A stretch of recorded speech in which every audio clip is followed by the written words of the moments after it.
separated from his wife and they are filed for a divorce. Now, after we came out to say, like, is this sure? It was written, said, I don't be hacked. It was like, they don't to say that Baba actually had to come out again, make a video. He was actually the one who made the statement. So put like all rumor and all doubts of the way. Like, okay, these people have really said this about years of let's discuss about DB and show the young and discussing about what she went through and how she had a miscarriage of twins, and it was really actually sending her heart to her. Before he said from it was very so they say to his husband with her.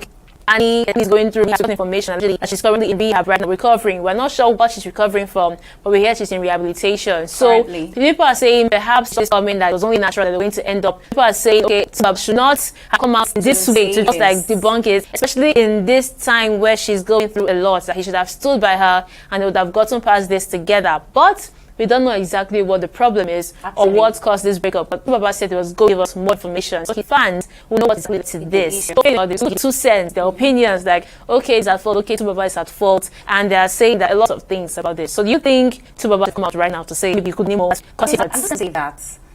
Annie Macaulay, I don't say at fault. I will still put it this way that she's at fault. First, he had relationships that gave him 4 kids.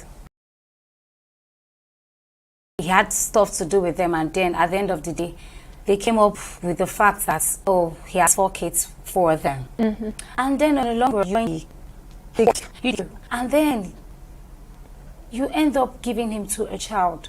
So I don't know, will I say, you saw this first. I'll always say that when you know you don't have a proper picture you want to go into, it's better you don't even start it. Because, you know, at the end stage, it will be playing beautiful. Like now, look at what it's playing out now. Yeah. I'm pretty sure she never saw this coming. Of course, nobody will see this coming. But then, we should always think about the future. Think about what is tomorrow going to look like when you see things like this. He has 4 children already for for different people entirely. And then you decided after, okay, you knew he had 4 children, and then they were, this set of people were still separated. It's not like they were together with him, with the children. Yes. They were separated, and then you knew they were separated. It's not like they were in good terms. He was not in good terms with this 4 baby mamas. And then you decided to join the queue to become 5. And then you guys are 5 in numbers. And this is what is playing out for you. It's just paining me because I feel so bad, because we were just commending you recently how you were sharing about your story, what you went through. This is just a few weeks back. And then we are having this on our face. It's just so, it's a pathetic one actually. I feel so bad for Annie that this is coming this way. But then Two-Face, Uncle...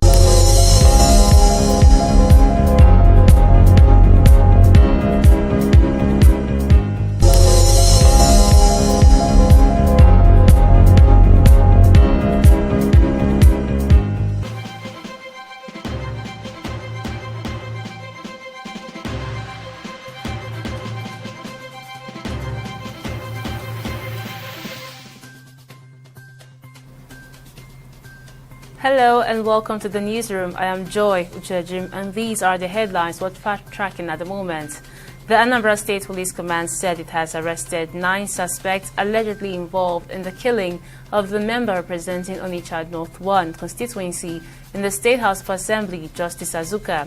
The decomposing body of Azuka, who was kidnapped on December 24, 2024, in inland town Onitsha while returning home for Christmas, was found by the roadside at the Second Niger Bridge in the early hours of Thursday. The Commissioner of Police in Anambra, Nage Itam, who disclosed the arrest of the suspect in a press statement issued on Friday, said the joint security team on a mission to rescue the abducted lawmaker found Azuka's lifeless body. And the National Agency for Food and Drug Administration and Control has destroyed fake and expired drugs, unwholesome foods and substandard products from the South-South zone valued at 4.7 billion naira.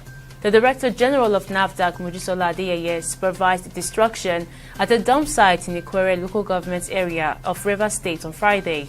In her address, Adeyeye said the destruction of the harmful product was not just a routine exercise, adding that the estimated street value of the products for destruction was 4.7 billion naira.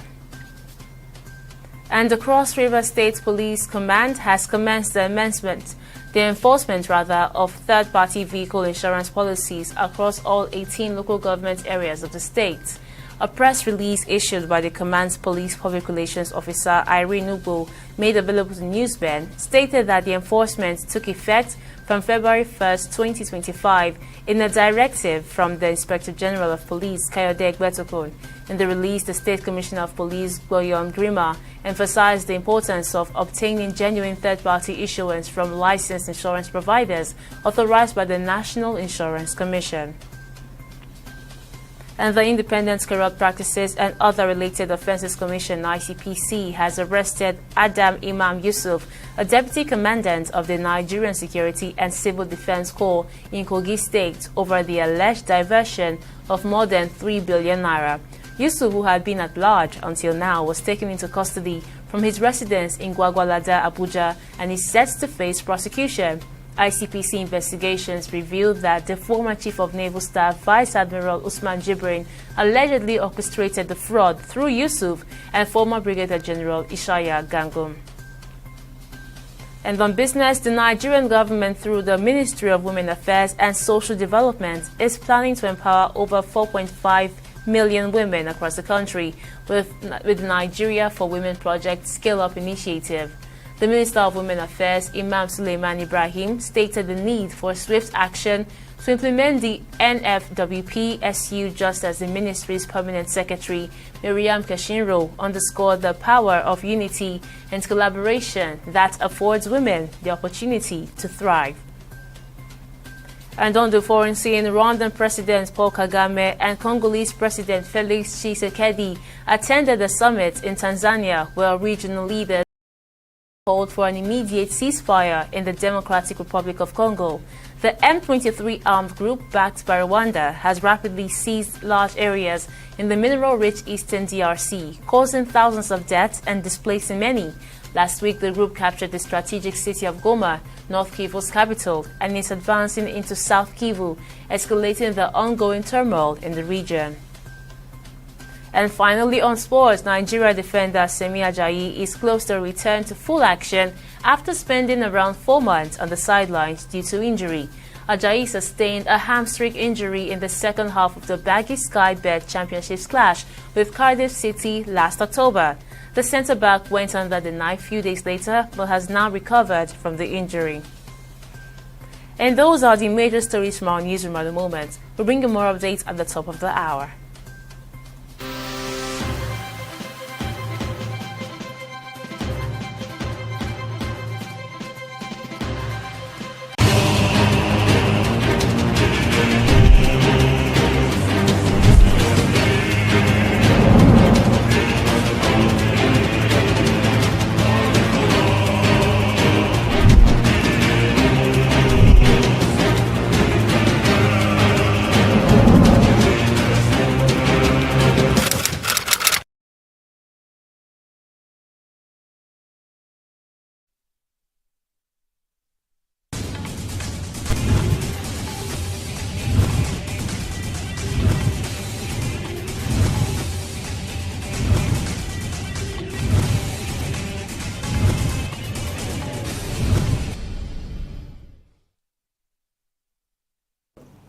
Glad to have you join me on the program. I'm Sydney Okafor. We begin the show from a road infrastructure. The Lagos State Governor Babajide Sanwo-Olu has inaugurated the Abiola Onijemo Link Road and a bridge in Ifako Ijaya local government area of Lagos State. During the project handover in Ifako Ijaya, Governor Sanwo-Olu says the completion of the road infrastructure shows that taxpayers' funds are being used effectively across the state and no community will be excluded from the developmental agenda for Lagos State. Meanwhile, some residents we spoke with expressed gratitude to the state government, adding that the edifice built in their community has become a landmark. Please take a look. The grand opening of the Abiola Onijemo Link Road and a bridge in the Ifako-Ijaiye local government area of Lagos State by Governor Babajide Sanwo-Olu has triggered a great deal of joy among residents and landlords in the community. The Abiola Onijemo Link Road and bridge provides a strategic connection linking the Abiola, Ajayi, Ogba and Obawole Iju-Ishaga communities, which is separated by a 25-meter swamp belt. During the unveiling, the governor revealed that his administration is committed to addressing the long-standing challenges faced by Lagosians. I stand here this afternoon truly a proud man, because this marks a significant milestone in our collective journey to build sustainable community. We're doing what we call improved connectivity, and we're enhancing the quality of life of our citizens. When we came into power, we said governance is about improving the quality of life, improving connectivity, improving sustainability of our communities, and improving the quality of life. This is one other testament. It is therefore with immense pride and joy that I unveiled and I hand over to the citizens and to our people of Abiola Onijemo, the Abiola Onijemo Link Bridge, which both the Honorable Commissioner and the Honorable Member have spoken glowingly about. It's a road with a bridge. It's a vital infrastructure project that links Abiola Street and Onijemo Street. It's which have been separated by decades by a canal which was created and which has divided these two communities. You can actually see the topography of these two communities. We are inside like a valley. Up here is an island, up here is an island, there's a valley in between. And you know how difficult it would have been for these two communities, a journey that now will take them 5 minutes. Hitherto used to take them 1 hour, 45 minutes just to connect these two communities. And you can see that this indeed is purposeful governance. This is promise kept, promise made, and promise kept. This project embodies our administration's commitment to keeping our promises and addressing long-standing challenges that is faced by the people of our two communities.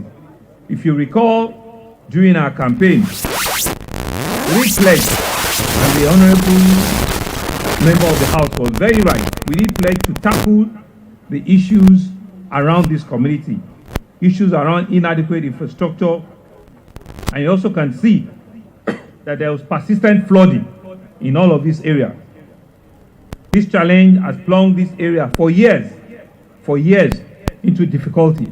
But today, we deliver on our promise. Like we keep saying, even if you don't like our face, if you don't like us, you cannot disbelieve or you cannot unlike what we have done. This is real community changing. This is real growth and improvement to the quality of life and to these two communities that are beneficiaries of what we're handing over to them today. Before now, the crossing between Abiola and Onijemo Street were not just difficult, were extremely very unsafe. Pedestrians were told they navigate through wooden bridges. We saw them. You know, when they bring some of these pictures through, I say, this is Lagos, it is totally unacceptable. This cannot be in our state. And it has exposed a lot of our citizens to danger, which has given us all sorts of negative names and it has brought about wrong environmental issues. And we said that these conditions are unacceptable. And this administration recognized the urgency of providing a lasting solution, which of course led to the construction of this modern reinforced concrete bridge, completed with vehicular crossing, as well as a new well-paved link road underneath. You can see that there are link road underneath them, which you can connect and you can turn from either side of the bridge. And we've also seen an extensively upgraded drainage network to prevent flooding. Today, we celebrate a significant milestone achieved by the administration of Governor Babajide Olushola Sanwo-Olu, which reflects the commitment to infrastructure renewal, urban development, and enhance connectivity for the benefit of all Lagosians. This project is an essential element of the state's infrastructure master plan, aligned with the Teams Plus agenda, particularly in transportation and traffic management. The journey of this project has been long and transformative. Initially, this link between communities relied on a simple wooden bridge, a precarious structure that presented both health and safety risks for those who used it. Back in March 2012, the project was initially awarded but was later terminated due to non-performance by the original contractor. However, in May 2022, under the visionary leadership of Mr. Governor and Mr. Deputy Governor, the project was re-awarded, demonstrating this administration's commitment to ensuring that no project is abandoned. The Abiola Onijemo Link Road with Bridge is more than just a physical connection. It is a lifeline for multiple communities. The project covers a total length of 643 meters, including a 135-meter reinforced concrete bridge with retaining walls.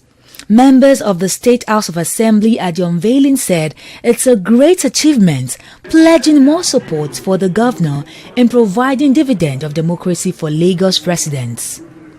The House of Assembly is poised at making sure that we support you head-on in all your programs, because we have seen that your programs are not only to save businesses, to save lives, to make every part of Lagos feel the impact of democracy and the dividends of democracy.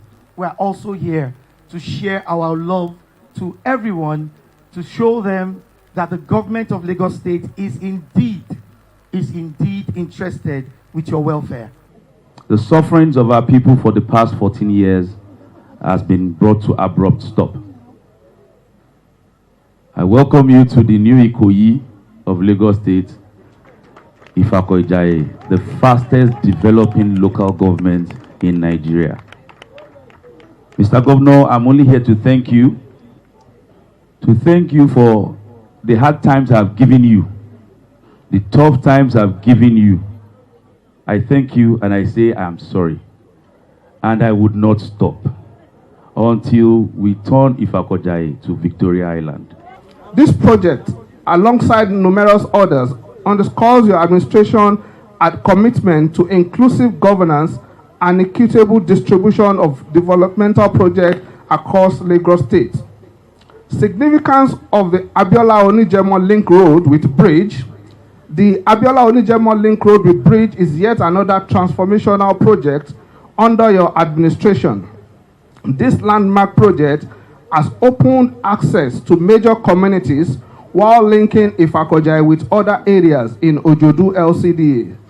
It will also bridge the gap between isolated neighborhoods and alleviate traffic congestion and improve accessibility. The infrastructure was designed with a 7.3-meter wide carriageways alongside slip roads, walkways and solar-powered street lighting tailored to meet the needs of the people residing in the community. Before now, crossing between the Abiola and Onijemo streets was both difficult and unsafe. But now, residents are grateful to the governor, noting that the nightmare of connecting Abiola to Onijemo has been resolved. The place was an errand before when I stayed here. They never developed like now, to say the fact. It's just like new site that time. I left here around 2004. So since then I lived here. I have a friend here. They call him Baba Junior.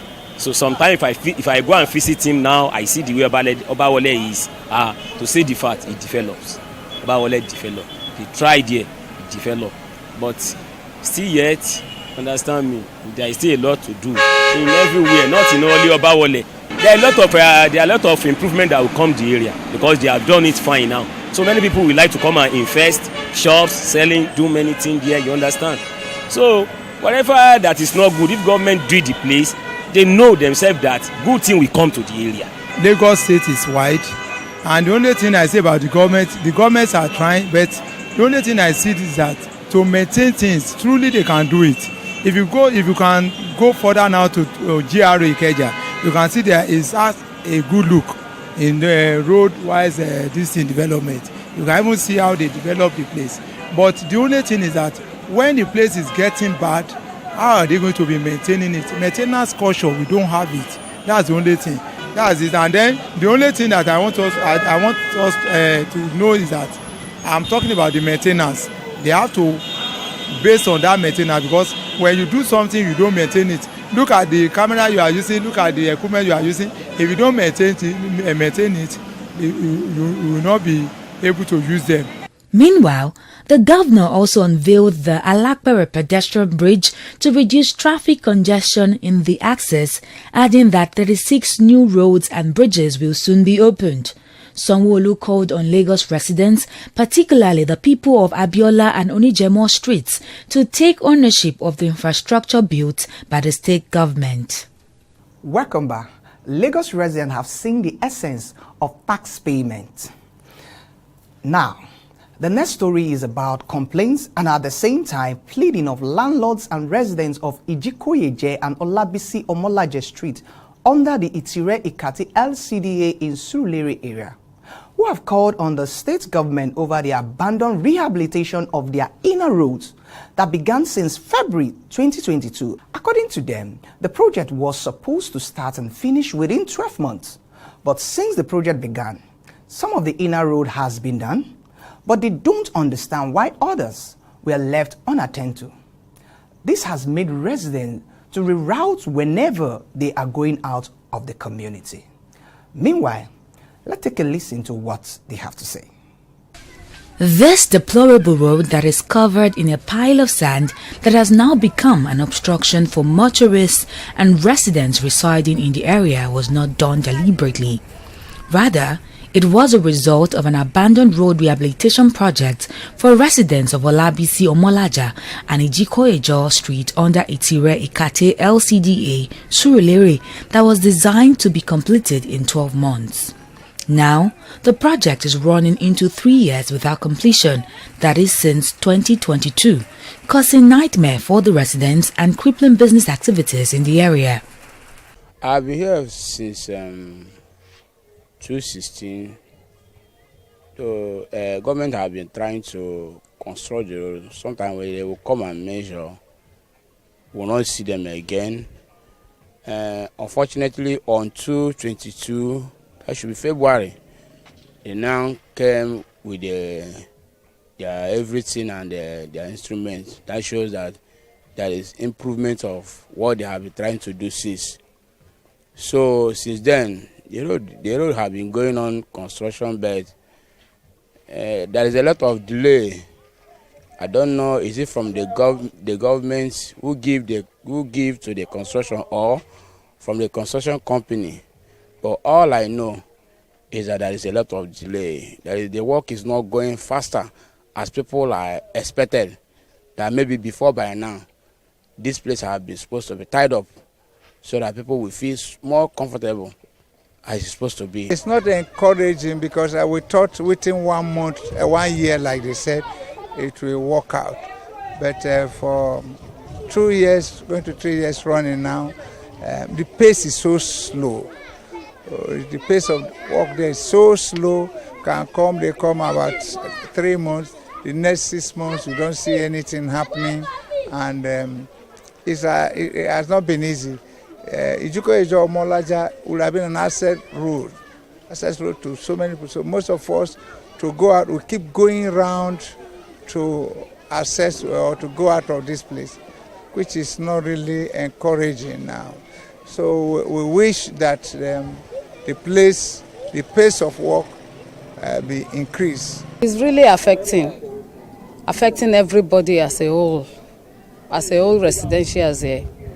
Because one, when they know they are not ready to do this street, I don't think it's okay for them to just break all the gutters like this, because it's not okay at all. Because it's really affecting me. Even with my business, it's affecting me. Because people are sitting on top of the gutter, which is not right. So what do you have to say to government? Then they came, they did meeting with us, as if the following week or the following month they are coming. That's what they said, that they are coming the following month, that they will start doing the streets, which we all agree on. But not knowing that all they all said is just lies. So we are just appealing to them. They should come and start what they started. Residents are fed up that the project has taken longer than anticipated, despite the engineers leaving all of their equipment and materials in their community. Actually, the road, Ijikwejo Street and Omolaja Street, which we are at the houses here, has been under reconstruction since 2022, February. And I was told, or we are told, that it's going to be a program of 1 year. But up to now, it's almost 3 years. And it's like a kind of locomotive, slow system that is being operated here. So I believe, like we have told them, I believe up to now, they're supposed to have finished Ijikwejo now. Then maybe by next year, they'll be embarking on Omolaja Street to finish the half of the remaining Omolaja Street. But up to now, I don't think they are going to finish Ijikwejo this year. And it's a very, very disturbing issue, because this is a state program. And I've talked to the facilitator of this project, Honorable in the House of Assembly, Lagos State, Honorable Shangodara. She sent someone, one of the constituency manager of ours, was sent down here, Honorable Awoyelu or something. So they were here, we discussed. And up to now, although we only saw improvement, but we need the completion of this road. Because the laudable program which the government has embarked, and we believe in the government of the state government of Sanwo-Olu, but the lackadaisical attitude of the project is what is another thing. Because we have seen a lot of roads that has been done, even within us, with the environs. Under less than 1 year, they finish it. Look at Ogunsami. Ogunsami is just barely 1 year. They are finished. The street over there, Okola and Sanusi, just less than 1 year it has. They have completed it. But why Ijikwejo and Omolaja? And you have a lot of things happening here. People falling into the drainages and getting wounded. Thereby some lost their life. And it's a pity we are having such a thing at this era. And I believe the government of Lagos State is a listening government, and I believe they should do something concerning this. They should do something so that the road will be facilitated. At first, when the project was launched, we were happy to see that at least our community is going to be part of the developing community. And the project is supposed to be a 1 year project, which is fine. But along the line, the project started dragging. And when we saw that this project that's supposed to be a year project, it has extended more than 1 year, going to 2 years. So we thought within ourselves that we should do something about it. So immediately we called on our representative, House of Assembly, Honorable Shangodara, and eventually he sent one of his, I think PA or something, in person of Honorable Awoyelu. We went around the entire street, Omolaja, Ijikwejo, and on getting to the end of the street, we made him to understand that there are some things we don't really like the way they are doing it. We complained to him, and he said, in fact, we took some pictures and even gave to him. So eventually he said he will relate our message to the Honorable House of Assembly, which for me, I think he did. But eventually, though we have seen him after that time to ask what is the answer to our complaint and what are you guys doing about it, he said he has related this question, our complaint and our demand to the House of Assembly, and they are actually working to make sure the project is actually moving faster than how it has been going on. So ever since then, we have been on it. We have met on several fora to discuss about this project, all they kept telling us is they are on top of the matter and they are working on it up till now. Ever since the representative sent personnel to come, since then we've not seen anybody again, despite that we complained. And though they are telling us we should be patient, they are working on it and also. Then when you talk about the strategy, this is a very strategic road, like you can see. You can move, there is nowhere you cannot link from this road. You are going to Aguda.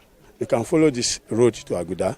You are going to Lawansin, Ojuelegba, Aziz. You can also take this route to wherever you are going. In fact, most of the streets in this our vicinity, they are interlinking to each other, where you can move from one spot to another. But unfortunately, here we are. First and foremost, I want to appreciate the governor of the state, Governor Sanwo-Olu. He's a listening governor, and we've been seeing his antecedents, all he has been doing all over Lagos State, and which it is recommended. We really appreciate him.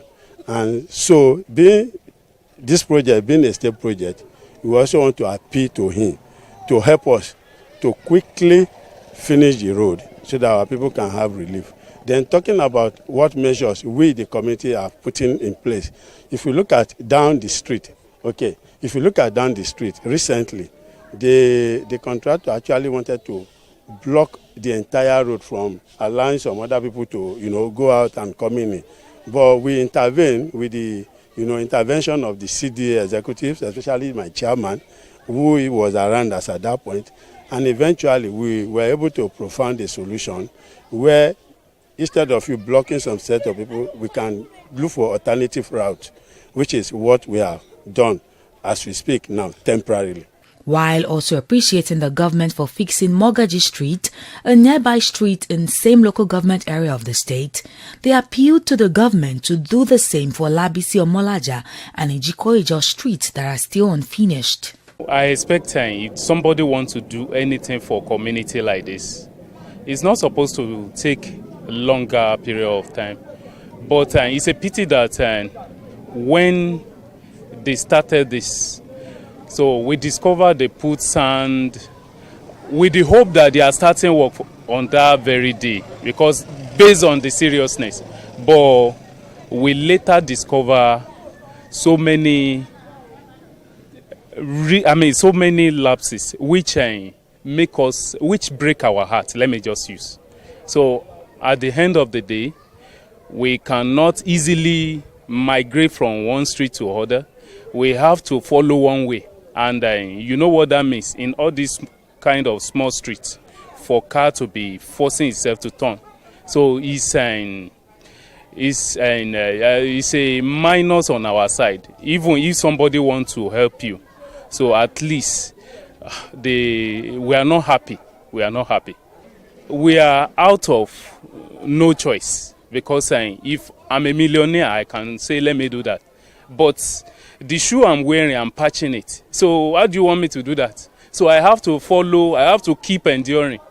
But too long enduring is not good for me. That's what I'm just trying to tell the people in charge. I'm in Latirelu Street, and I could see that the road is being blocked by the granite and the sands. And I just want to appeal to the MHR, Honorable Lanre Okonla, on behalf of the community, especially the people of Sanusi CDA and the resident of Latirelu Street, that out of the 52 roads that you embark on, Latirelu is one of the streets that they have not started. They only came, drop granite and the sands. Although they excavate the one side of the drainage. But I want to appeal to you, sir, that we should call on the contractors. I know the year is already going. We only have some days in the month of December. I just want you to appeal to the contractor to come to our aid, because this area you are seeing is a waterlogged area.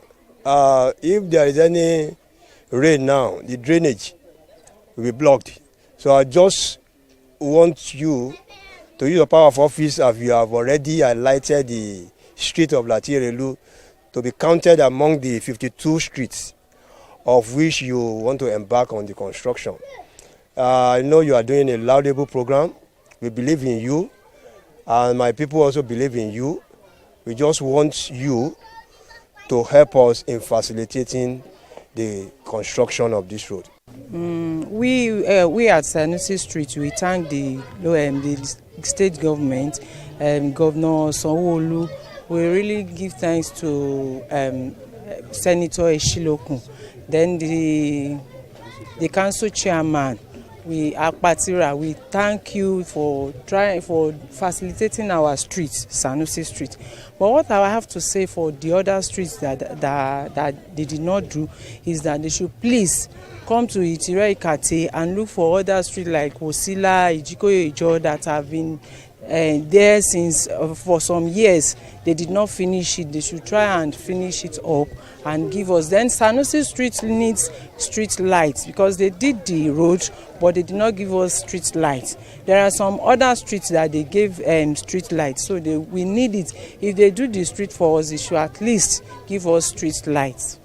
The Landlord Association revealed that the chairman in charge of the LGA at the state level has sent a representative to visit and assess the project and promised to return, but up to date, nothing is forthcoming. Welcome back. I just want to believe that there is an explanation for the abandoning of this project. Well, a project meant to last for 12 months and now it's running into 3 years. Well, the Lagos state government is a government that listens to Lagosians' plight. However, I'm also using this medium to call on the government to kindly help the people of Olabisi Omolaje and Ijikoye Street under Itire Ikate LCDA Surulere area to complete the project that began since February 2022. All right, that's all we have for you on today's episode of Lagos Voices. Bye for now. And see you next time.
My name is Bintu Saluhu Garba, IGB.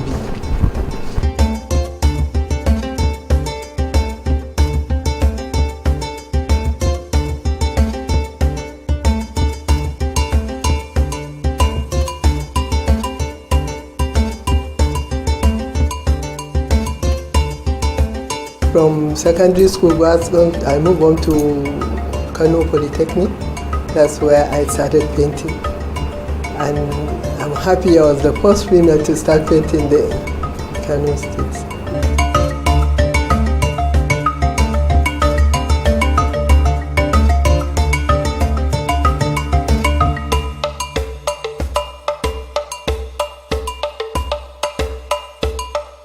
When I was a child, I used to draw. By then, I didn't know what painting was.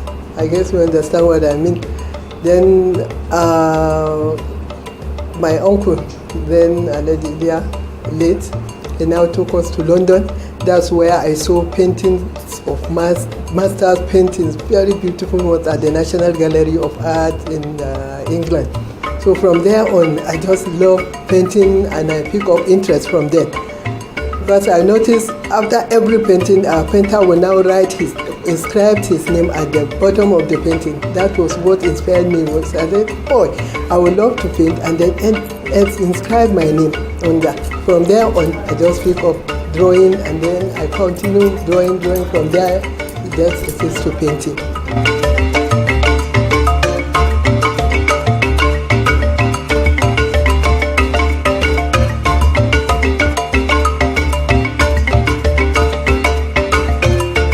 Honestly, if you say dominated by men, possibly it is only here in Kano that painting is dominated by men. Other places, women do painting.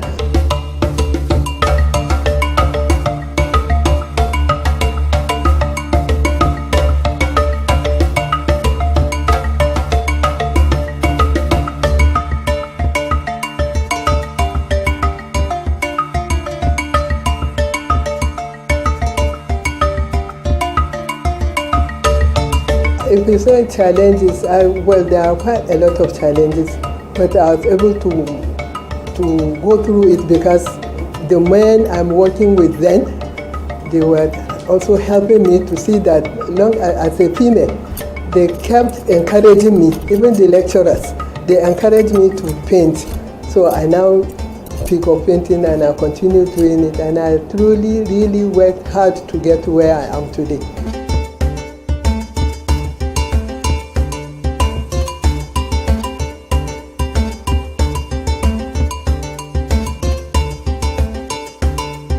I started teaching drawing.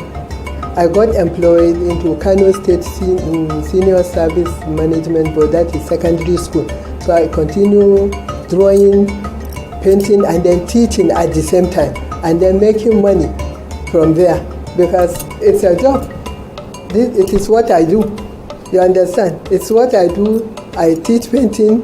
I paint. People tend to commission me for some paintings. Some of them I even say flowers, some fruits, some vegetables, etc. I just continue doing it, and that's how I tend to make it as a business.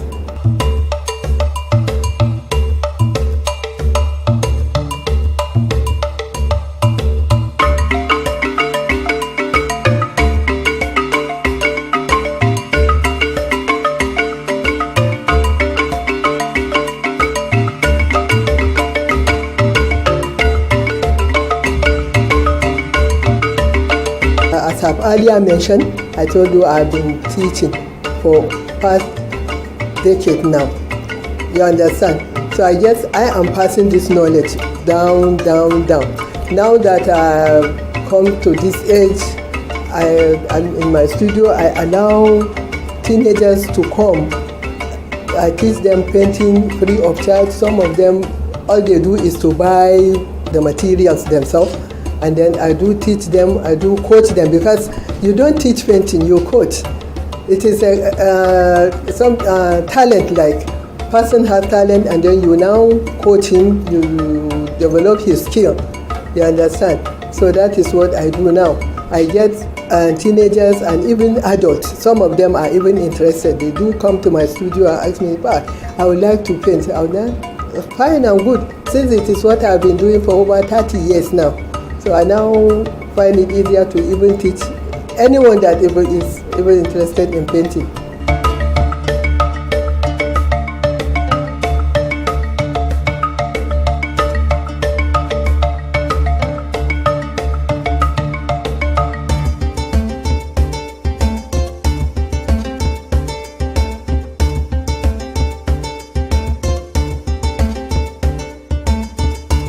For over 30 years. I cannot tell precisely how many. Like I told you, it is school. I teach in school and I take many classes, you understand? And I've taught in so many schools now in Kano, so many schools. And all of these schools, no class is less than 45 students that I taught. For the past 30 years, that is what I have been doing. So how many I teach now, I cannot tell. But I know I have taught a lot of people painting.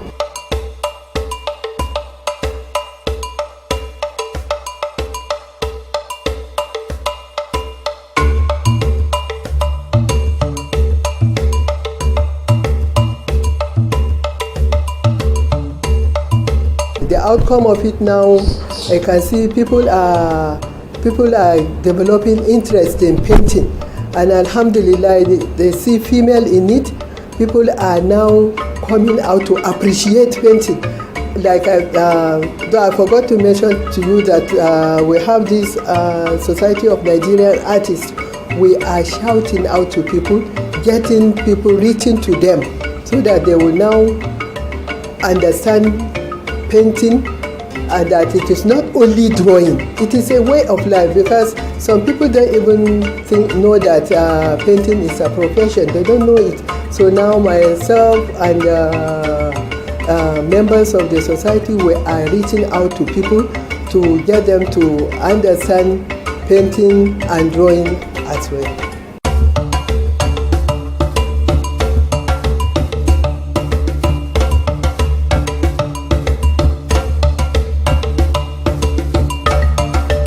Over the years, my painting,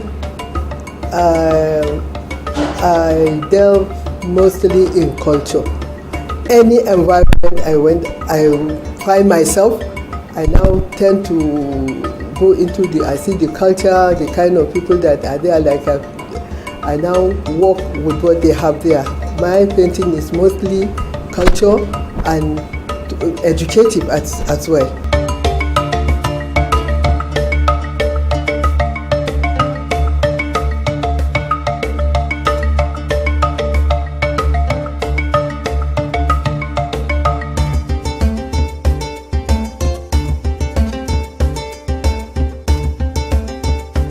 Anytime we hold an art exhibition, I do sell painting. And besides, when I was in school, visitors used to come and buy my paintings. That is why I lost count of my paintings. Then I didn't know I should be counting them.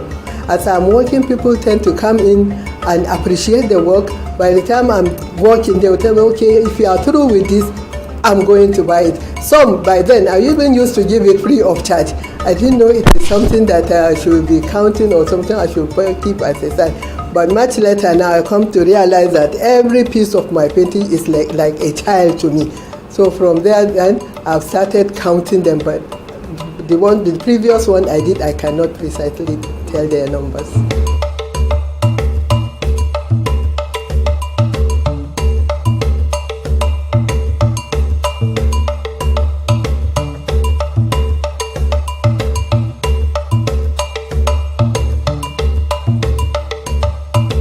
Now people are buying art and decorating their houses and even places of interest now. And if you go around Kano, you will see that there are places that are decorated with paintings. You understand? So that is how we are reaching out to people, even the government now. They do commission artists to come and do paintings in places like the exhibition centers. Even in hospital, we even have paintings in hospital where we educate people. I need this kind of installation of painters. I mean, here for people to know what they should not do.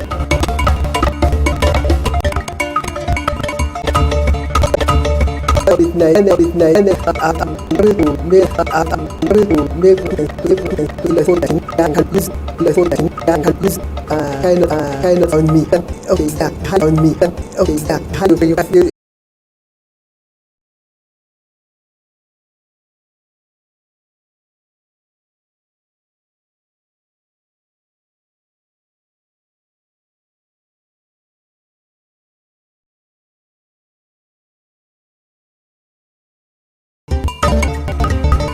I would like to advise government, as people will say government should do something, government should do well. I like to encourage artists and has appreciate the work of art we do. Anytime they need to do illustration or really like kind of needing to I like them to encourage us artists to involve us artists to do those kind of things for them. Instead of them going outside getting those kind of illustration, billboard around, whatever, where there are artists around. So we like government to encourage us, like they do release funds for agriculture, they release funds for education, they should release funds for visual artists too. They should do that. Yes, government should do that. We also like people to appreciate our work. People should not just sit and say, oh, drawing. Drawing is a way of life. And art is not only drawing. Like you're standing there, you're wearing a hat, a cloth, a long trouser, it's art. You combine things on you to make you to beautify yourself, isn't it? So that is art. Art is a way of life.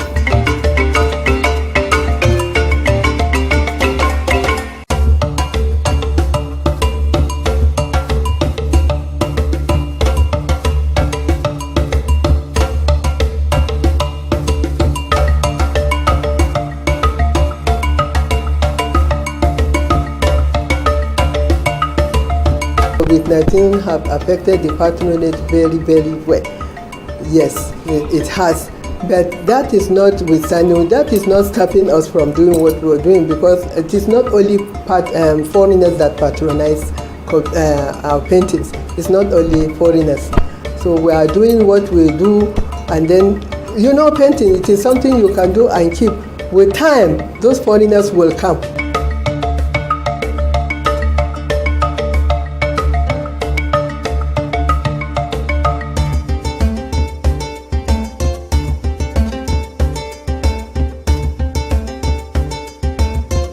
You are a client, you say, I want so thing to be painted. From there, I, as an artist, I will now see and I'll sit down and think of what it is you want. First, if I like, I can make sketch on paper. Then I will now move on. Possibly it is a design you want. You mention the size of the design you want. Then I prepare my canvas. The process in preparing canvas, you need your easel, like what you see here is the easel stand, and then you need canvas, like I told you, this is it. You need, this is a white cloth that we use on it. Then you use emulsion paint to coat it several times so that it will be hard. Then you now use your oil color. If it is oil color, you use, or acrylic color. You have so many medium.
Akinola Olunowade is one of the big yam farmers in Kapam community.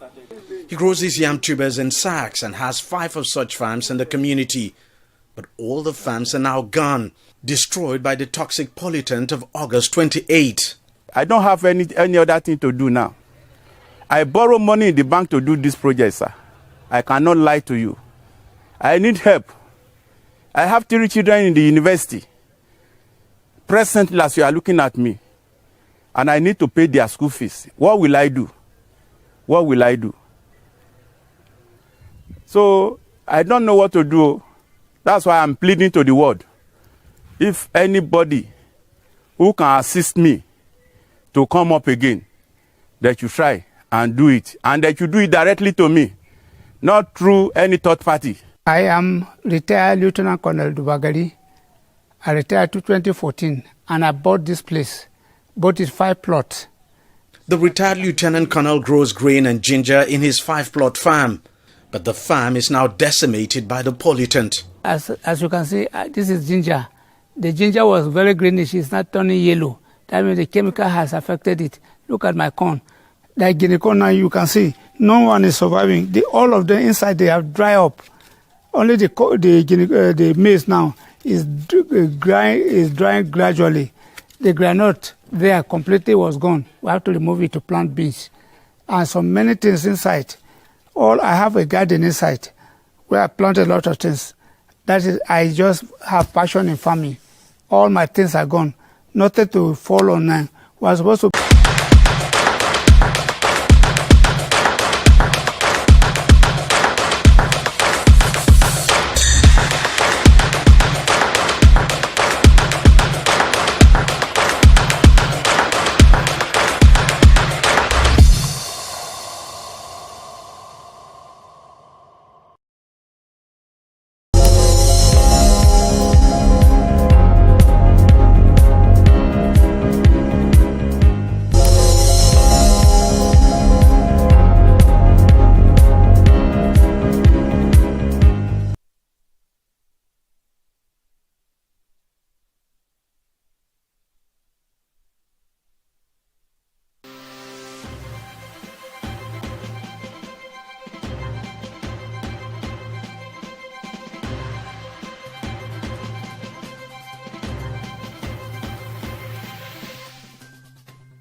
Hello and welcome to the newsroom. I am Joy Uchejim and these are the headlines we're tracking at the moment. The Anambra State Police Command said it has arrested 9 suspects allegedly involved in the killing of the member representing Onitsha North 1 constituency in the State House of Assembly, Justice Azuka. The decomposing body of Azuka, who was kidnapped on December 24, 2024 in inland town Onitsha while returning home for Christmas, was found by the roadside at the Second Niger Bridge in the early hours of Thursday. The Commissioner of Police in Anambra, Nagi Itam, who disclosed the arrest of the suspects in a press statement issued on Friday, said the joint security team on a mission to rescue the abducted lawmaker found Azuka's lifeless body. And the National Agency for Food and Drug Administration and Control has destroyed, seized fake and expired drugs, unwholesome processed foods and substandard products from the South-South zone valued at 4.7 billion naira. The Director General of NAFDAC, Mojisola Adeyeye, supervised the destruction at a dump site in Ikwere local government area of Rivers State on Friday. In her address, Adeyeye said the destruction of the harmful products was not just a routine exercise, adding that the estimated street value of the products for destruction was 4.7 billion naira. And the Cross River State Police Command has commenced the enforcement of third-party vehicle insurance policies across all 18 local government areas of the state. A press release issued by the command's police public relations officer Irene Ugbo, made available to Newsben, stated that the enforcement took effect from February 1, 2025, in a directive from the Inspector General of Police, Kayode Egbetokun. In the release, the State Commissioner of Police, Goyon Grima, emphasized the importance of obtaining genuine third-party issuance from licensed insurance providers authorized by the National Insurance Commission. And the Independent Corrupt Practices and Other Related Offences Commission, ICPC, has arrested Adam Imam Yusuf, a deputy commandant of the Nigerian Security and Civil Defense Corps in Kogi State, over the alleged diversion of more than 3 billion naira. Yusuf, who had been at large until now, was taken into custody from his residence in Gwagwalada, Abuja, and is set to face prosecution. ICPC investigations revealed that the former Chief of Naval Staff Vice Admiral Usman Jibrin allegedly orchestrated the fraud through Yusuf and former Brigadier General Ishaya Gangum. And on business, the Nigerian government, through the Ministry of Women Affairs and Social Development, is planning to empower over 4.5 million women across the country with the Nigeria for Women Project Scale-Up Initiative. The Minister of Women Affairs, Imam Suleiman Ibrahim, stated the need for swift action to implement the NFWP-SU, just as the ministry's permanent secretary, Miriam Kashinro, underscored the power of unity and collaboration that affords women the opportunity to thrive. And on the foreign scene, Rwandan President Paul Kagame and Congolese President Felix Tshisekedi attended a summit in Tanzania where regional leaders urgently called for an immediate ceasefire in the Democratic Republic of Congo. The M23 armed group, backed by Rwanda, has rapidly seized large areas in the mineral-rich eastern DRC, causing thousands of deaths and displacing many. Last week, the group captured the strategic city of Goma, North Kivu's capital, and is advancing into South Kivu, escalating the ongoing turmoil in the region. And finally, on sports, Nigeria defender Semi Ajayi is close to a return to full action after spending around 4 months on the sidelines due to injury. Ajayi sustained a hamstring injury in the second half of the Baggy Sky Bet Championships clash with Cardiff City last October. The centre-back went under the knife few days later, but has now recovered from the injury. And those are the major stories from our newsroom at the moment. We'll bring you more updates at the top of the hour.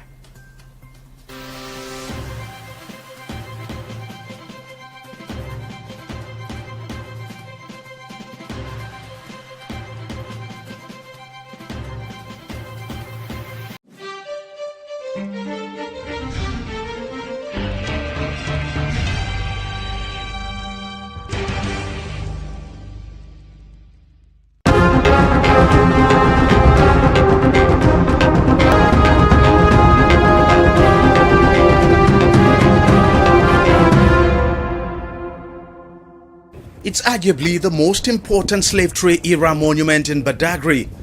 The point of no return is a huge draw for tourists visiting the coastal town. Most of the enslaved Africans or Nigerians who were traded during the transatlantic slave trade era were loaded onto ships from this port and taken to different parts of the world.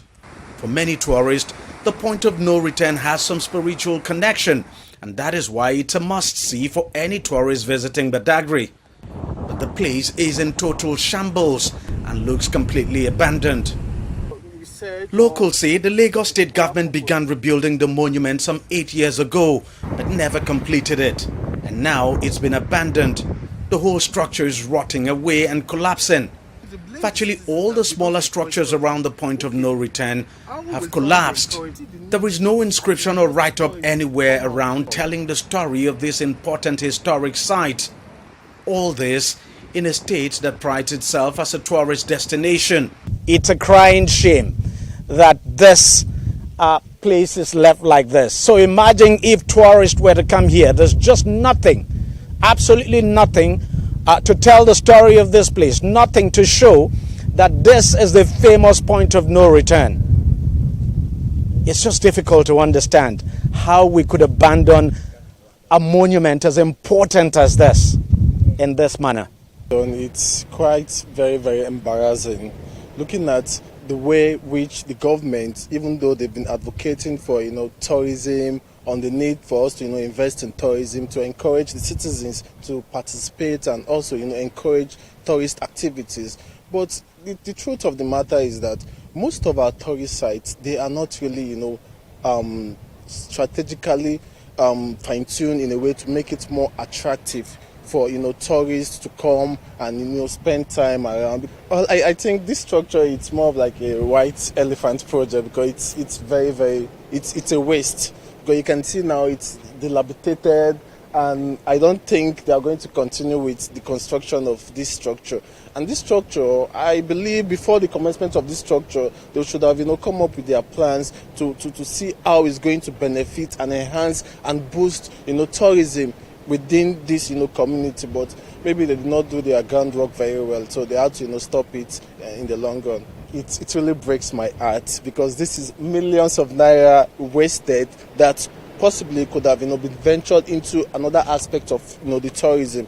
But this is just like millions wasted, and there's no way they can retrieve this lost funds. And people coming down here to catch fun, and they tend to feel discouraged and embarrassed by the sight of these, most especially foreign nationals coming there to come and relax, or maybe to come for their research purposes. They're going to see Nigeria as a country that we are not serious. Yards away from the point of no return, another abandoned project by the Lagos State government. Locals say this was supposed to be a guest chalet started during the governorship of Babatunde Fashola, but long abandoned. Even this paved road leading to the point of no return has not been completed. Most part of it is yet to be paved. Even in its terrible state, tourists still flock to the point of no return, but they often leave disappointed. When I was in secondary school then, we came for an excursion here, but the place we went to was 4-story building, and then we were not opportune to come here because they were like, okay, we can't come here since we were young then. But coming now, at least that was 2014, and this is 2024. Let me say that's 10 years ago. So coming here now, and I was like, okay, land of no return, let me come and let me see how it looks like. But on getting to this place, it's very disappointing because there is no evidence, that there is nothing to show that, okay, this is an evidence to show that this is a land of no return. And even this building, I'm just guessing that maybe that is where the colonial master stays then, where they select the slaves and all those things. But I don't know, because there is no one to tell us the history, and it's very disappointing that they just let it go. Like, let me say, it's a waste. Anybody can come here and claim it as anything. If this monument continues to rot away like it is at the moment, then it's only a matter of time before the point of no return completely disappears from this very spot.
Welcome to the program. I'm Okbayemi Owosheni. We start off with business news. A new World Bank report has revealed a sobering outlook for poverty eradication, projecting that 622 million people will still live in extreme poverty by 2030. That's despite decades of global effort to end hunger and want. This stark reality underscores the worsening challenges faced by developing economies, which were once hailed as engines of global progress, but are now falling further behind on the ways towards sustainable development. The World Bank latest Global Economic Prospect report attributes this grim projection to a combination of weak economic growth, low investment, stalled reforms, and the escalating impacts of climate change. Still on business, the Chinese government has imposed a 15% tariff on coal and liquefied natural gas import from the United States as retaliation for the Donald Trump's administration's economic sanction. In a statement reviewed, the ministry announced the imposition of a 10% tariff on U.S. crude oil and heavy machinery. The Chinese government also announced a list of new export controls, including tungsten-related materials typically used in industrial and defense applications, as well as materials linked to tellurium, which can be used to make solar cells. According to the ministry, the tariffs would take effect on February 10, 2025. We'll take a quick break now and be back with update from the business corporate world.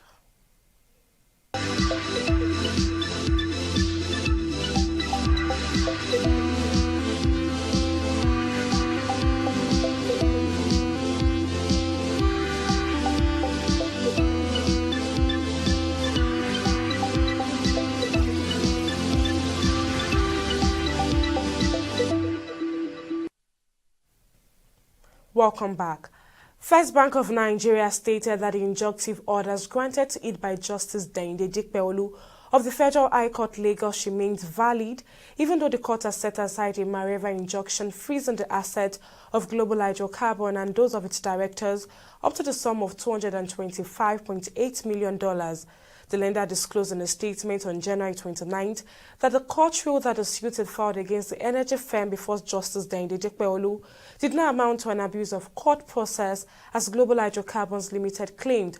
First Bank insisted that Global Hydrocarbons and its directors remain forbidden from dealing with hand or dissipating monies in their accounts and assets linked to the subject matter of the case. He noted that the matter had been adjourned to 19th of February to enable all defendants to respond to the substantive suit before a hearing date is given by the judge. And the Securities and Exchange Commission has issued a stern warning to Nigerians against engaging with Rice Technology Limited, a firm that presents itself as a digital dollar and fund manager in the Nigerian capital market. In a public notice released by the Commission, SEC declared that Rice is not registered to operate in any capacity within the country's regulated capital market. According to the regulatory body, the firm's activities pose significant risks to investors, as transacting with unregistered and unregulated entities increases the likelihood of fraud and financial losses. I had an exclusive interview with the founder of Kauri Assets Management Limited, Mr. Johnson Chukwu, and we discussed the value of electronic transactions in Nigeria in 2024, rising by 79% when compared to the previous year of 2023, to a record high of 1.08 quadrillion. I'll bring you details after this break.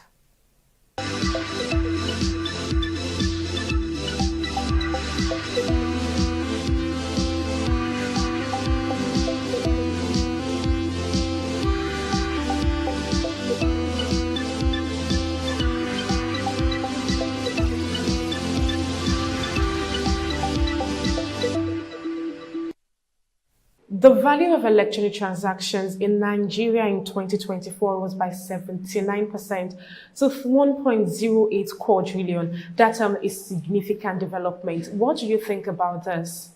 Well, let me start by thanking you for having me on your program. I think the increase in electronic payment in 2024 was driven by two factors. One is a change in the exchange rate or the value of the Naira.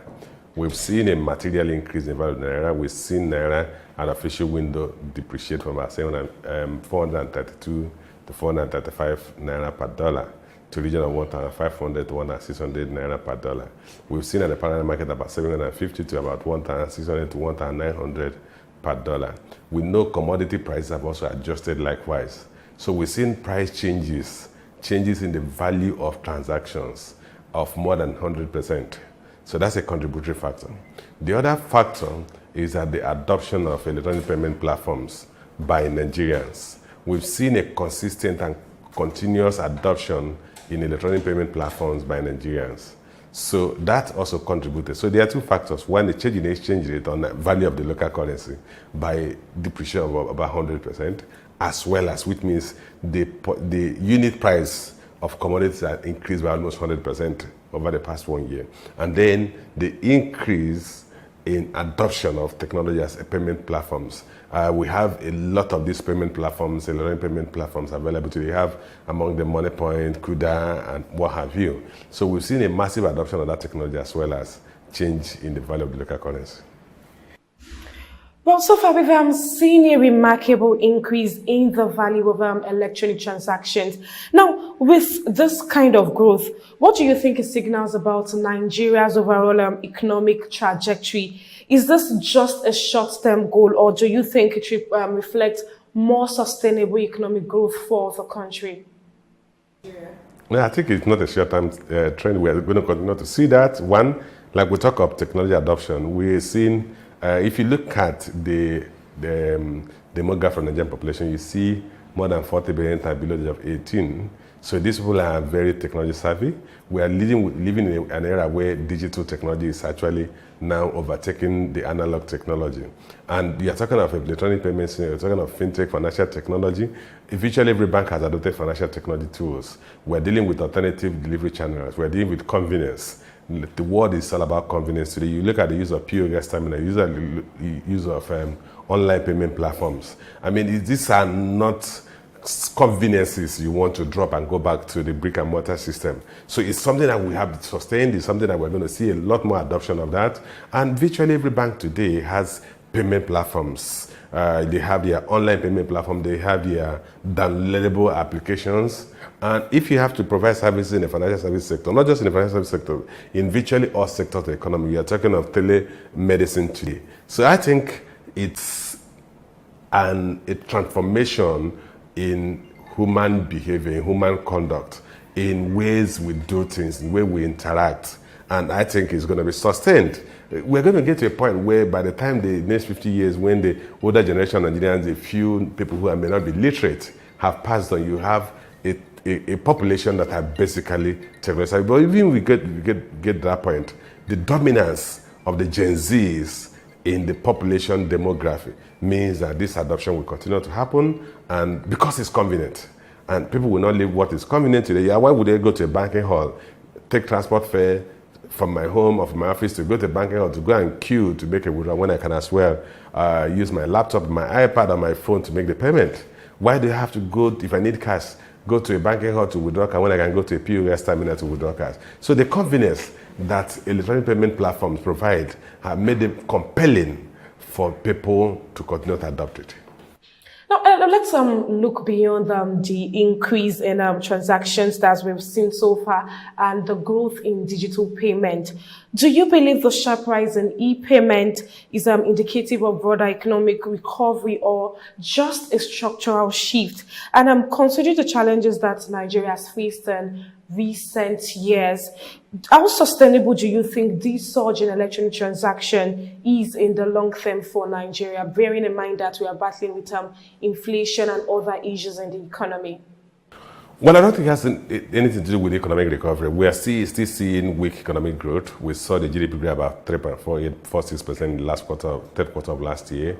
But like I said, what we are seeing is adoption of technology. We're seeing two major factors: change in the value of the local currency, which made that the unit cost of every item had almost 100% increase because of shift in exchange rate, and then the further adoption in technology. So what we're seeing today is a shift in people's culture. We see the shift in culture because we're not dealing with people preferring a more convenient method of payment than the analog method of payment. So it may not have anything to do with whether the economy is recovering. it only shows that we are moved away from a cash-based economy to an electronic-based economy. And if you look at the cash transaction in the country, if you look at the number of checks cleared in the country, you see they have consistently witnessed decline, while as adoption and our transactions on the electronic platforms are continuing to increase, even when the economy was in recession. Because we are seeing, like I said, human innovation, creativity is all about convenience. So people are looking for what is more convenient. And we know that the electronic payment systems are more convenient than the manual payment methods. And they also more cost effective. So we shouldn't ascribe it to any change in the economic growth rate. Economic growth rate is completely different thing. You're measuring a completely different thing from when you're looking at what is the method of commercial transaction people adopt. And like we said, today's method of commercial transaction is more electronic than physical. Now, one major benefit that are often cited and related with increased digital transaction is the potential for financial inclusion, which so many people have been clamoring for a very long time now. Reports also have it that financial inclusion will significantly in Nigeria from 68% in 2020 to 74% in 2023. Now, bearing this in mind, this shift seems to be fueled in part by mobile banking agents and increased access to digital payments, especially in underserved payment. Now, given this context, do you think the growth of mobile money agents and digital payment platforms is truly bringing more people to the formal banking sector? Yes, absolutely. You see, one of the things I've looked at, the digital payment system, mobile payment platforms provide alternative service delivery channels for financial services. What that means that if you really live in the area like my village, which is Ugweke, and you do not have to commute to the nearest bank, which is about 15 kilometers away, you can stay in the comfort of your home and do transactions. So if you can download an application on your phone, and that gives you access to banking services, that means the person who would not only have commuted 15 kilometers to go and do a banking service, get a banking service, has conveniently the convenience of staying in his her own city room to do that service. So there is a more compelling ease for the person to adopt or to be onboarded into the financial system, which is what we're witnessing today.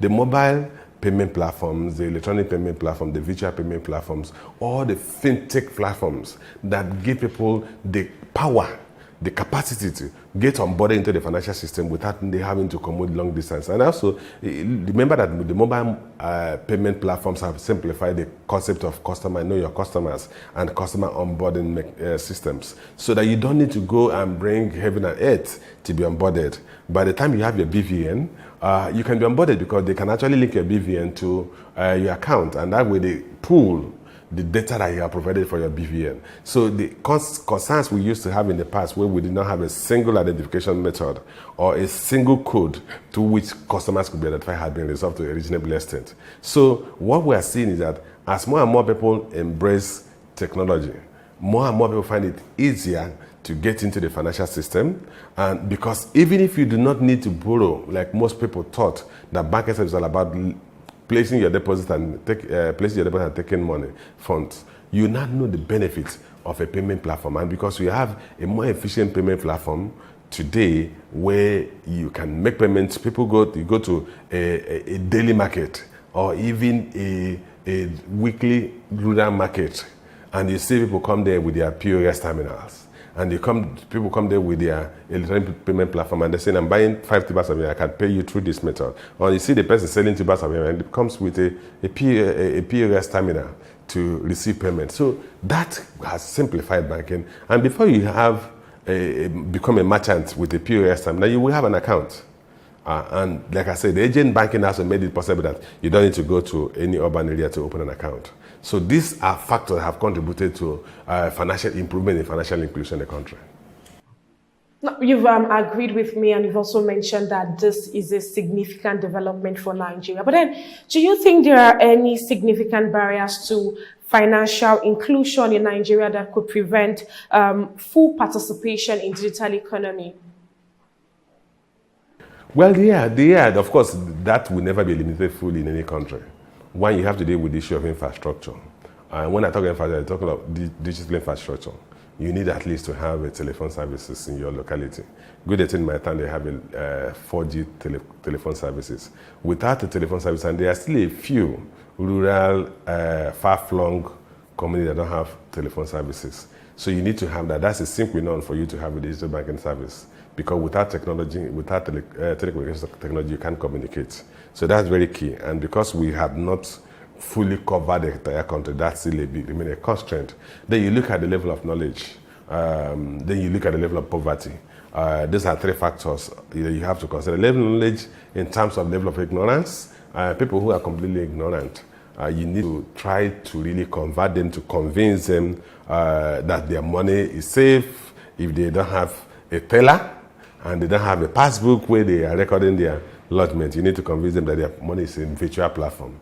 The money is their wallet. They need to understand the concept of wallet. So there's still a huge knowledge gap we have to deal with.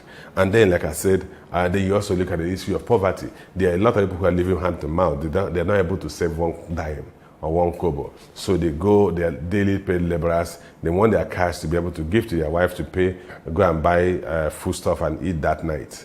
So they don't have any.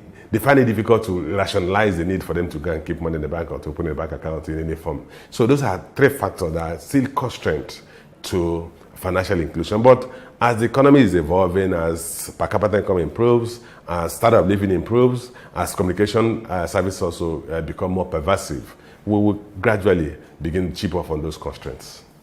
Mr. Chukwu, we'll continue this conversation after this break. We'll take a short break now. Please stay with us. The program continues shortly.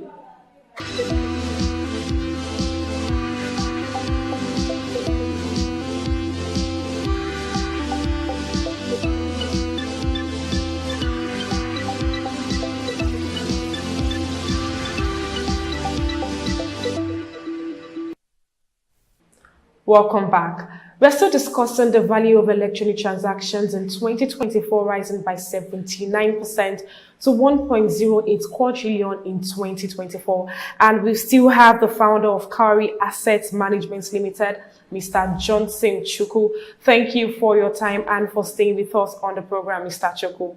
Now, let's talk about CBN policies. Now, alongside the shift, the Central Bank of Nigeria has been pushing for a more economy. Now, most notably with its policy changes on cash withdrawals that we've seen over time, especially how view the CBN's cashless policy in light of this growth that we've seen in electronic transactions. Do you think this policy has the intended consequences and effect on reducing cash dependency, or are there any intended consequences or pushing for a cashless policies, particularly among the underbanked or those in rural and just developing areas in Nigeria? Well, you have to bear in mind that the current central bank governor has actually pulled back on the cashless policy. They've delayed and deferred implementation of cashless policy. Cashless policy is a punitive policy to disincentivize people dealing with cash. But unfortunately, the current government has pulled back from that. I believe in cashless policy because cashless policy has brought a lot of benefit, including reducing the issues of armed robbers visiting people's homes. Today, armed robbers won't come to your home because they don't expect to meet cash. During the era of cash-based economy, people will come to your house and ask how much cash do you have at home. So that reduces the haste that we used to have, highway robbers that will lay vehicles on the road to rob passengers because they expect to have cash. That's not happening again. So I think cashless policy is necessary beyond the fact that it incentivized us to move towards electronic payment platforms. So I think in the first place, the central bank needs to go back and fully effect the cashless policy now that people have willingly embraced the convenience of digital payment platforms. And that way, it will be an aberration. If you go to any country in the world, any other country in the world, any Western country in the world, and you want to make a payment with $1,000 equivalent, they will be looking at you and they ask you 1,000,001 questions. Where are you coming from? What do you do? How did you get this? They will check your dollar 10 times to be sure it's genuine. And if you care not to go, they take your passport and mark you to know, because you become a suspicious person. But here, people pay with huge sums of money. The central bank has now permitted that. I think we need to go back to that to enforce the cashless policy. But most importantly, electronic payment platforms are more convenient. And like I said, people will adopt convenience. Anytime it's convenient, people will go towards it. And so what we are seeing, despite the reversal of policy by the central bank as relates to cashless policy, people are still adopting technology electronic payment because it's convenient. And I think we've gotten to a point of no return. because people can now see the benefit. I mean, you can't stop me on the road and say, Johnson, I need the 1 million naira. You will never get it because it doesn't exist. I can tell you I've not gone to the banking hall for the past 1 year because I have no compelling to go to the banking hall. The last time my checkbook finished, I refused to go and ask the bank to issue me another checkbook because I have no need for the card checkbook. So that's the way it's going. So from I don't want electronic payment because I thought it was risky to I no longer need a card checkbook because I have no need to start writing. The time it took me to write a check leaf, it's enough for me to make several payments. Now, as we move towards a more digital economy, there is a growing concern about cybersecurity. And if you agree with me, it's a particular issue that Nigeria has been battling with for a very long time. Now, given this rapid increase and rise in electronic payment, what will you say are the primary cybersecurity risks Nigerians should take particular look at? And also, are the current measures in place sufficient to protect both consumers and businesses? Or do you think there should be more robust settings in place in order to ensure that platforms are secure from potential cyber attacks? Well, I think the first thing we have to realize is that cyber security threat is a global thing. Because any threat, hackers may not even be anywhere close to our continent, and they could hack into our database and make away with resources. So what we expect financial service providers to increase their security architecture. They have layers of security. And then for those end users of financial services, you need to make sure that you do not compromise your personal identification, your personal access code. You do not even share it with the closest of relation, because you can as well transfer the money to the closest of relation to go and use his or her own account to make the withdrawal or to make the payments instead of compromising that. The key thing, people must be sensitized on the privacy and the proprietary of maintaining their private and personal codes, keeping them private and confidential. That's very key. Then the service provider, the financial institutions must build firewalls and make sure that it's difficult for people to access their live data.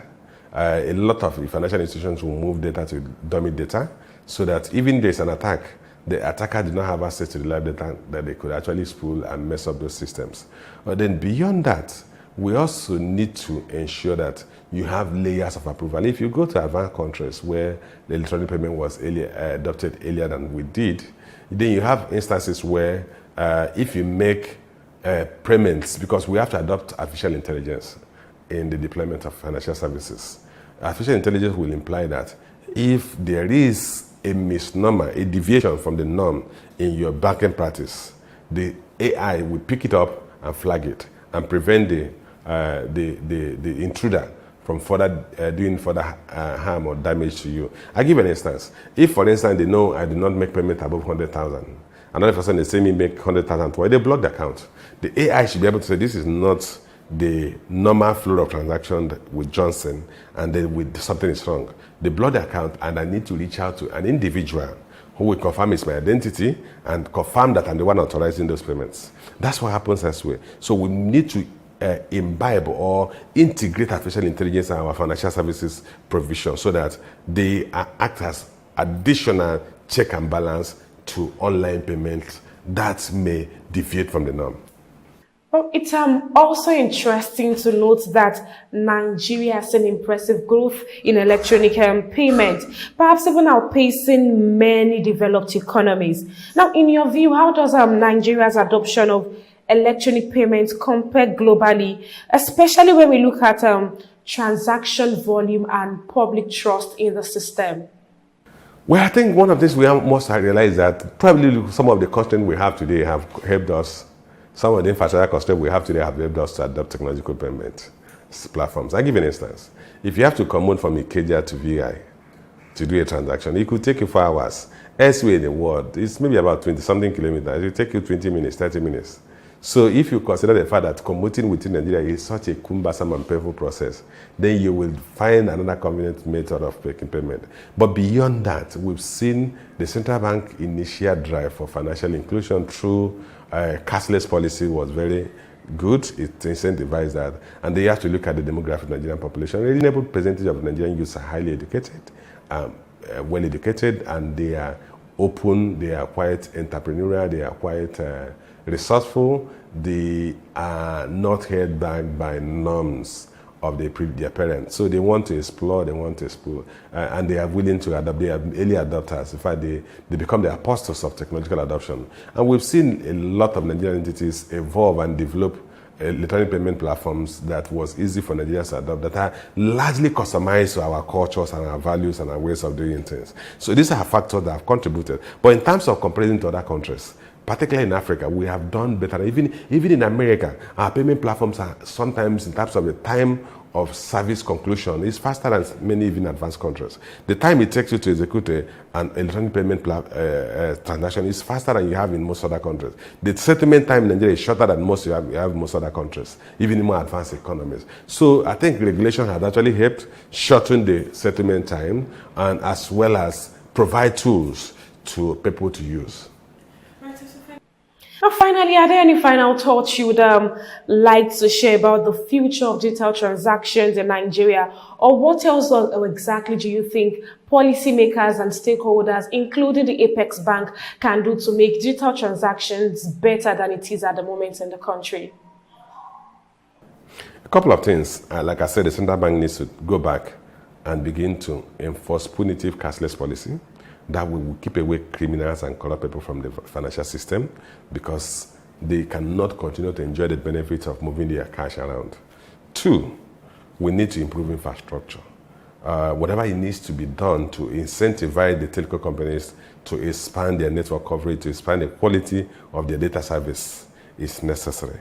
And then 3, the financial institutions need to enhance the security of their system so that issues, instances of abuses, stealing of people's resources, financial assets by hackers or whatever is reduced to the minimum. So that will increase the confidence of business operators, individuals in the financial system in the adoption of technology, and they also know that they are dealing with a safe system, while as the government will use its own policies to drive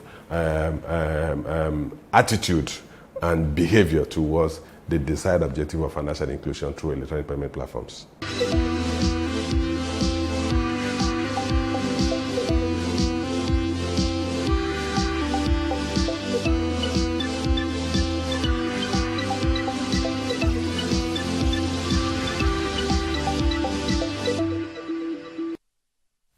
Well, that was Mr. Johnson Chukwu, the founder of Cowrie Asset Management Limited, lending its thoughts on the value of electronic transactions in Nigeria in 2024, rising by 79% when compared to 2023 to a record high of 1.08 quadrillion. Well, that's it on this episode of the program. Many thanks for joining us. I'm Okpeyemi Owosheni. See you next time.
Welcome to another exciting episode. TV360 is back with more exciting content than ever before, and I am your host, Queen, bringing the latest in the world of entertainment, music, fashion, culture, food, anything you can think of entertainment.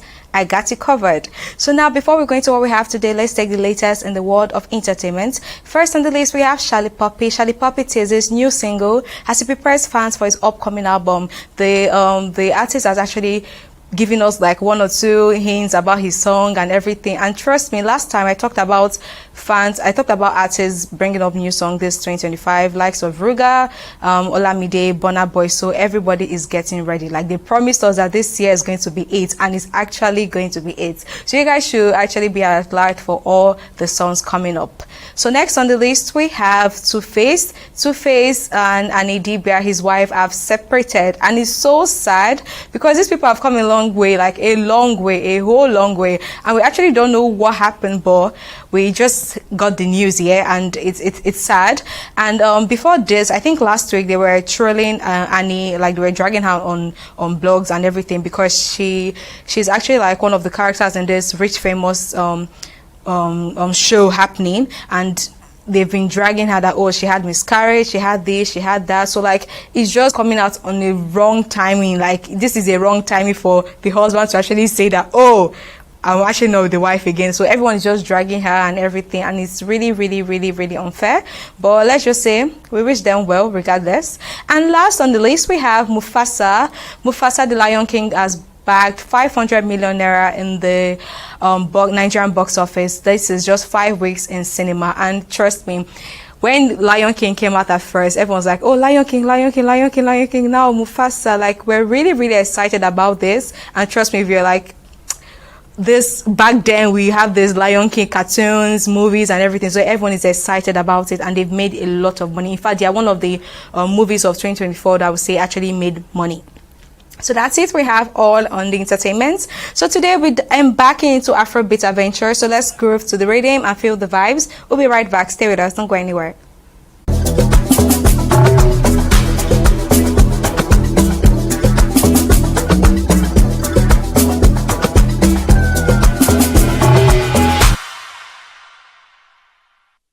Welcome back, guys. So here with me in the studio is Ayomide, a rap artist, music producer, and he runs a primary platform called RMV. He has been in music in the last 8 years. His main genres are Afrobeat, hip-hop, and amongst all sounds. Here with me is Rhymeline. Hello.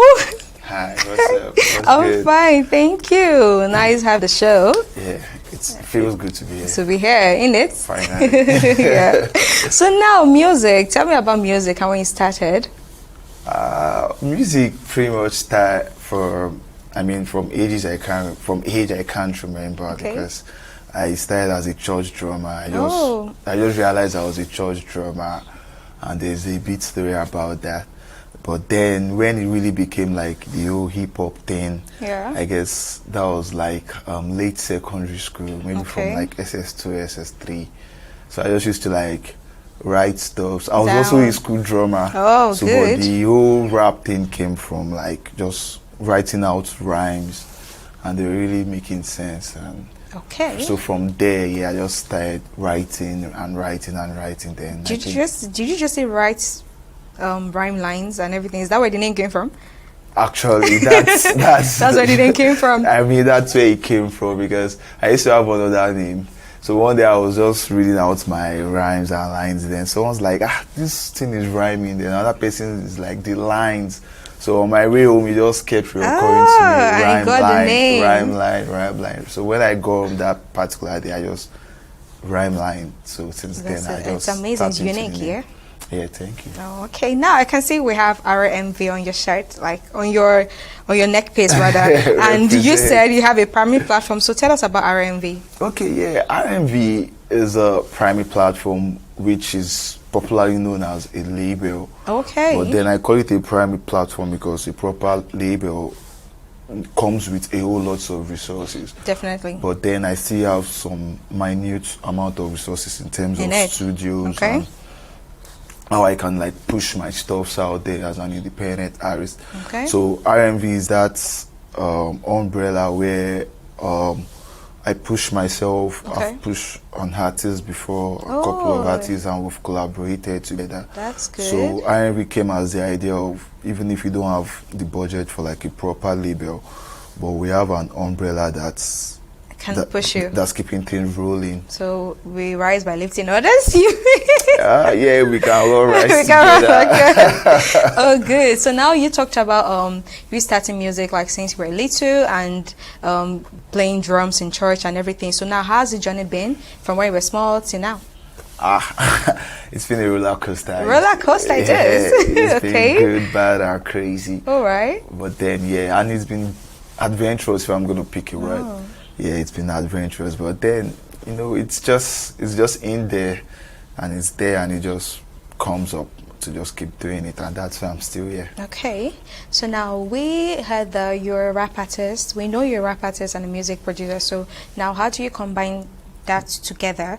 You write your songs, definitely, because your name says so. You write your songs, you produce your music, yeah? And you rap. So like, how do you manage doing 3 things or more? I find it interesting. I mean, if I'm producing for another artist, okay, yeah, then I know I'm producing just the beat. You feel me? But when my own creative process, my personal creative process is pretty much just what comes in my head. So I could start with the mindset of creating a beat, and why beat is really making sense. I could be getting ideas on how to like create a song with it. Okay. So pretty much that's how I make personally. But then as a music producer, I'm meant to like produce for other artists, because it occurs where I was making music, but most producers were not giving me the sounds that I had in my head. Like I said, I started as a drummer, so I so know like what I you wanted. You feel me? So that's what made me like went through the rigors of being a music producer. Okay. So which really extended my journey as well. That's good. Yeah. So as a producer, I'm more focused on the artist. Okay. Then when I'm like making my own personal song, either I'm producing it or not, I'm more focused on artist. Oh, that's good. I like the fact you know everything, like you know like you're in and out of this, so you know how to pass your message. Like you write your songs, you know how it's going to be delivered and how everything is going to be. It's amazing. Like I said, it's a roller coaster and it's good. So now, where? Let's talk about like where you see yourself in the next 5 years.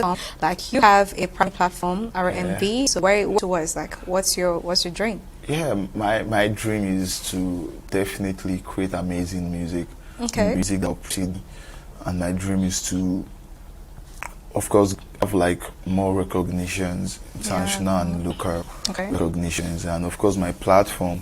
5-10 years from now, I hope that I put myself out, I put other guys out there, because there are tons of talents out there. Good ones, yeah, just great hidden. talents, just hidden, and you just don't know, because you know there's no actual. This is personal. I feel like there's no actual blueprints to how this thing can work. You could invest a whole lot of money and you invest a little as just posting on your Instagram, and your world is already rolling with it. You feel me? So these are the way I tap ideas from, and these are what influencing everything I do. So 5-10 years from, I as an artist, I'm out there known for amazing music, making waves. Yeah, and my platform also was out there recognition. Not just artists. I mean, we've partnered. I like to use partner because it's a primary platform. Everybody contributed. Yeah, so we've partnered guys out there that are photographers. We partnered with guys out there that are music directors. We've partnered with guys out there that are artists also as well. That's good. Yeah, through the umbrella of RMV, and yeah, I can only hope that it gets better for me. Oh, that's good. I like the platform, like helping and just partnering and like delivering the work basically. You don't have to like put so much in it and all. Yeah, it's not necessarily helping, it's just there's no that. And everybody just has to like put in the work and see what can come out of it. Yeah, that's good. So now tell us a bit about yourself. Like you started music since you were little, and what inspired you into it? Did you just develop love for it, like when you in church you just liked the music and let me just go into it? Was there any point like maybe something inspired you majorly into it? Or someone said do music? Oh, alright. The thing is, when it started, I just enjoyed playing drums. And I just enjoyed it. I was not thinking of going professional. Okay. Yeah. So, well, I will not deny how the day I really made that decision was when I heard this guy Olamide. Oh, okay. One of his record, Voice of the Street. So he just kept going on, and I was just picturing everything that I could become through that song. And from there, of course, the first attempt was not so cool, but I just had to like roll with it and roll with it and roll with it. But then at the point, I got addicted to it, and it's kind of like controlled almost everything I do. So right now, I'm just trying to create a balance with my personal life and music. Okay, good. Yeah. So now, do you have any inspiration from any known artist, like your goat, someone you look up to, and everything? Yeah, Olamide is like the major, like the major I love Olamide as figure. well. Yeah, he's good. It's been the major figure in terms of, now, like, I'm quite grown now. Yeah. So it's not just about being a fanatic right now. It's about, okay, still, as an adult, I also like respect his personality aside his music as well, like the ones he shows us. So aside Olamide, Reminisce, after Reminisce, I think Stormzy. Okay, Stormzy, and all like that. Yeah, those are like 3 artists that I really, really like rock with. Okay, so why Afrobeats? Okay, thank you. The thing is, I'm a rapper, and this is another reason why I went into music production. Because at the point, rap was not really like accepted. Even if guys were really like rapping, like great stuff, and I was creating rap records. Everybody was like, it's good. But then the Afrobeat guys just dropping 1 or 2 melodies. And you can really feel that raw effect that Afrobeat has. Yeah. So I really knew that this thing was very organic, and it was really, really like, it was really organic. So at that point, that's when I knew, okay, I need to be a producer. So I can make Afrobeat records and tap into that movement. Okay. Yeah, so that's why most times as a producer, my major genre is Afrobeat. Okay. While as an artist, my major genre is rap and hip hop. Good. So now, will you describe your Afrobeat to be something different from the rest? Is there something like unique about it, special? Yeah, it is. It is, because I also have like a producer project out there where I have a couple of songs. I produced them, I didn't rap in it. Okay. And yeah, if you listen to that project, you would see that my Afrobeat is like varieties of sounds. I'm someone who is really an enthusiast of something that's new, something that's not normal. So I would say my Afrobeat, if you're gonna describe it, would be like I would say eccentric sounds. Okay. Yeah. Oh, that's good. So now, is there any like producer you like to work with, likes of Don Jazzy and everything, those big boys out there? Is anyone like you look forward to, or you just wish, oh, if I had the opportunity, I can be able to like collaborate with? If I have the opportunity, to be very candid, I hope this is not too big, but to be very candid, I really want to be in a space, if it's an hour, with Kanye West. Oh. Because why Kanye West? What happened to us? I'm coming. Okay, there's a reason behind it. Behind it, because I'm chilled. I'm here. I feel like his sounds are like, I really want to know like what inspires it. What's behind his sounds? I can't tell if this is a beat, or I can't tell if this is just a water drop. I can't tell if this is a heartbeat, but the frequencies always vibrates. So that's why Kanye West. Then aside Kanye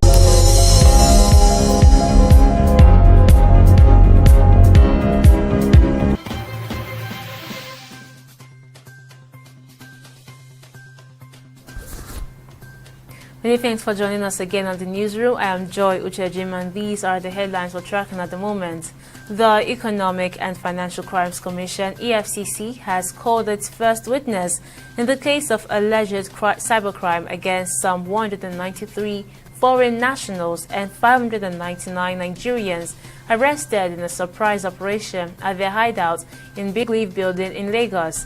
At the Federal High Court sitting in Lagos, the EFCC presented 7 of the foreigners before Justice Deyinde Dikbeolu, 1 for arraignment and 6 for commencement of trial.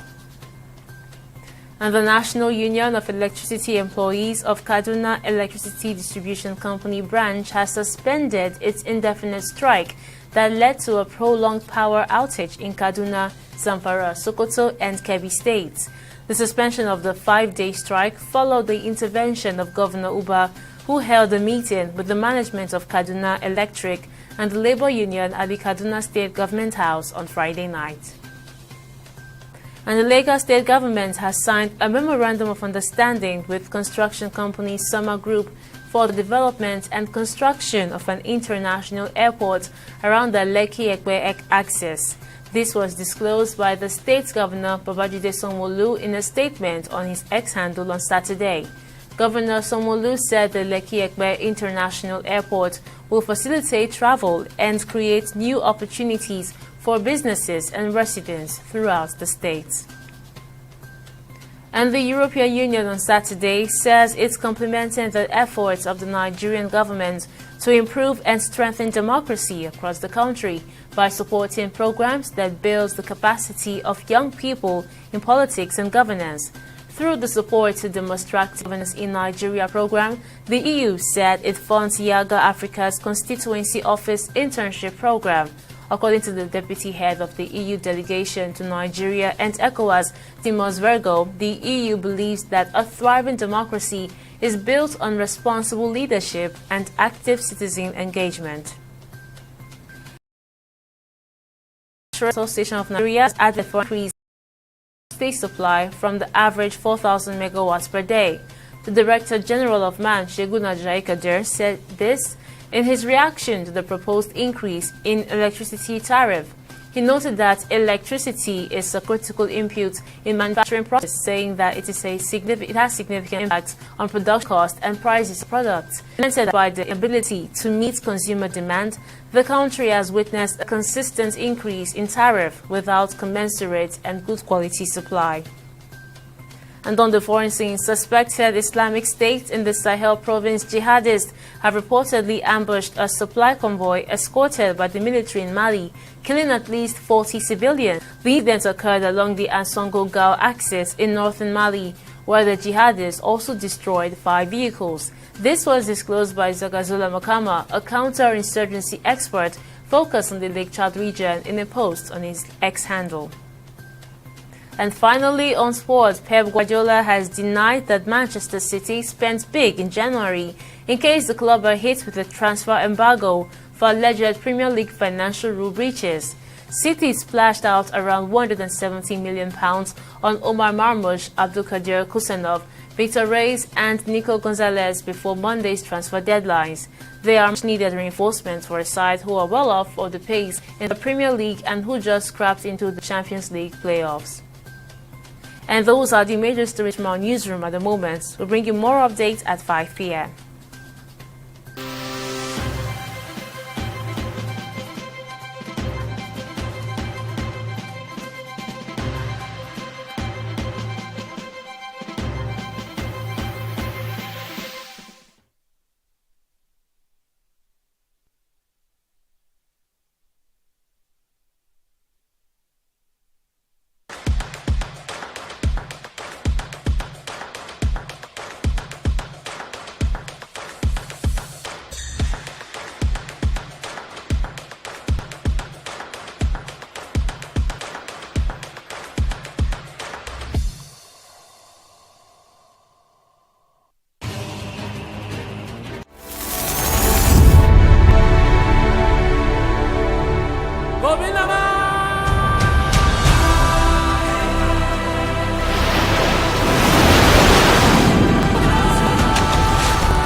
Well, I didn't know on time because I only knew that she found it difficult to read, and even when she started school, although I thought I was part of the reason she got a car with me because I was actually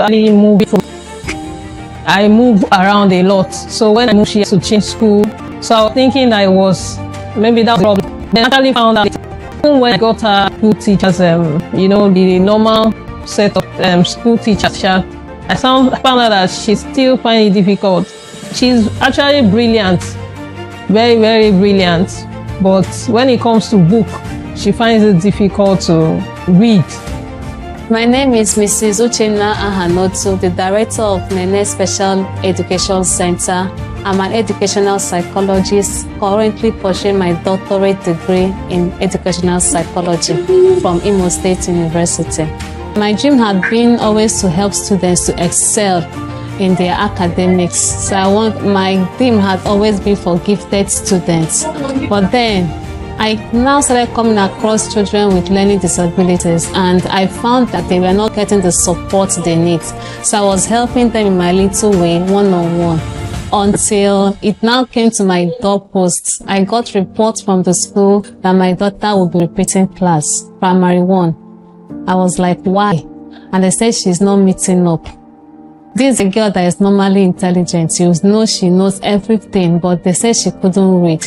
So as an educational psychologist, I now had to go back to my books because I had packed my books. I went back to my books to study, and now found out that there is something called dyslexia, and not just dyslexia, there were other neurological disorders. There was autism, there was ADHD, there was all those cerebral palsy. All of them are linked together. So that was how I started focusing on children with learning disabilities. I was going from school to help them, but then 2 times a week, 2 hours a day, not enough. It wasn't giving us the result. So we now had to opt her. And I told the parents, if you want an intensive program for your child, you could enroll him or her here. When she developed to a certain stage, she can now go to mainstream school. That was how Learning Center started.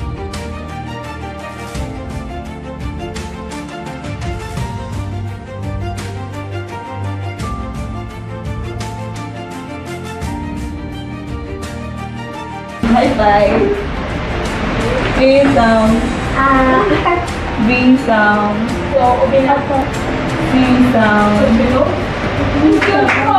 The thing is, when a child is not performing well in school, and you have tried all you can, you've given the necessary intervention, lesson teacher, good books, and all that, and she's still performing low, I think it's time to diagnose her.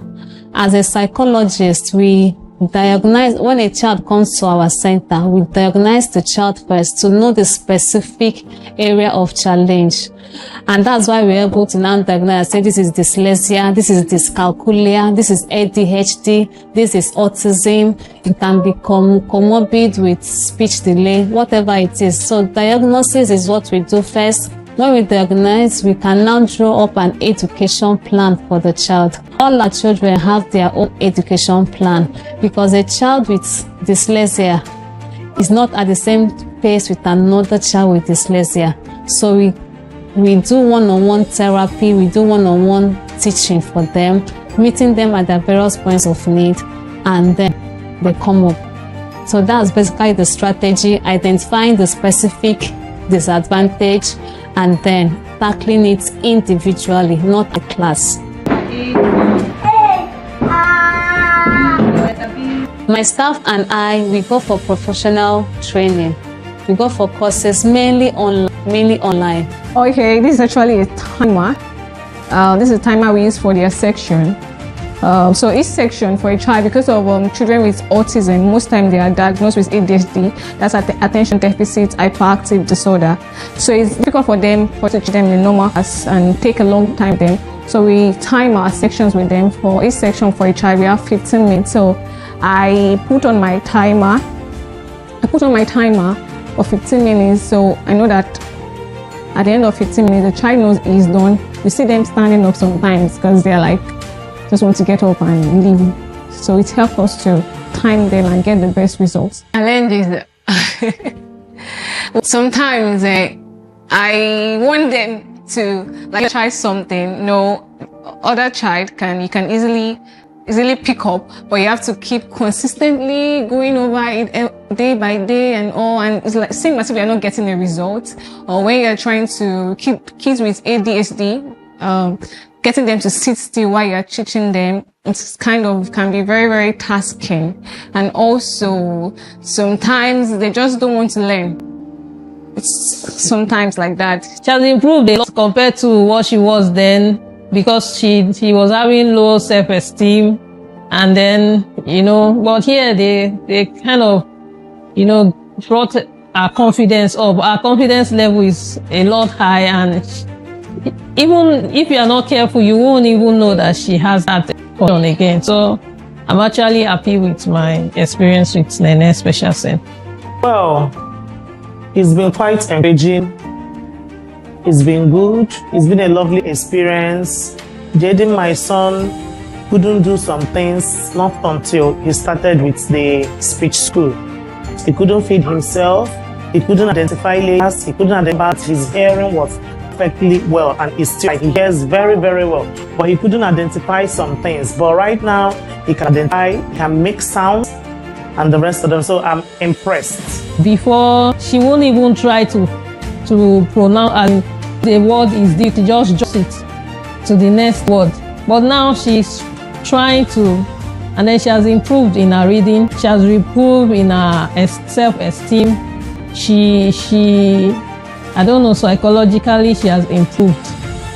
We started last year, 2022, with the few students I had. So this year, we went to go social media and then reach out to schools, primary schools in particular, to the headmistresses, the proprietors, that there is a diagnostic center where they can recognize a child's learning challenge. Because most of them are harbored in these schools, but the teachers are confused. They just think maybe the child doesn't want to read. So we want to tell them there's a center where they diagnose the disability, and then we can also help them to tackle the challenge. So our aim is just the proprietors, and then through social media, we reach out to parents that are worried about their child's development. I want to ask every parent that when you observe that kind of situation with your child, you should seek. Don't just assume, because some secular schools, they don't really look out for these conditions in children. They just assume that the child is poor or the child is dull. They don't have provision for that in most schools. So, and then such child will have low self-esteem, and it will look like they cannot do anything, or they look inferior to their peers.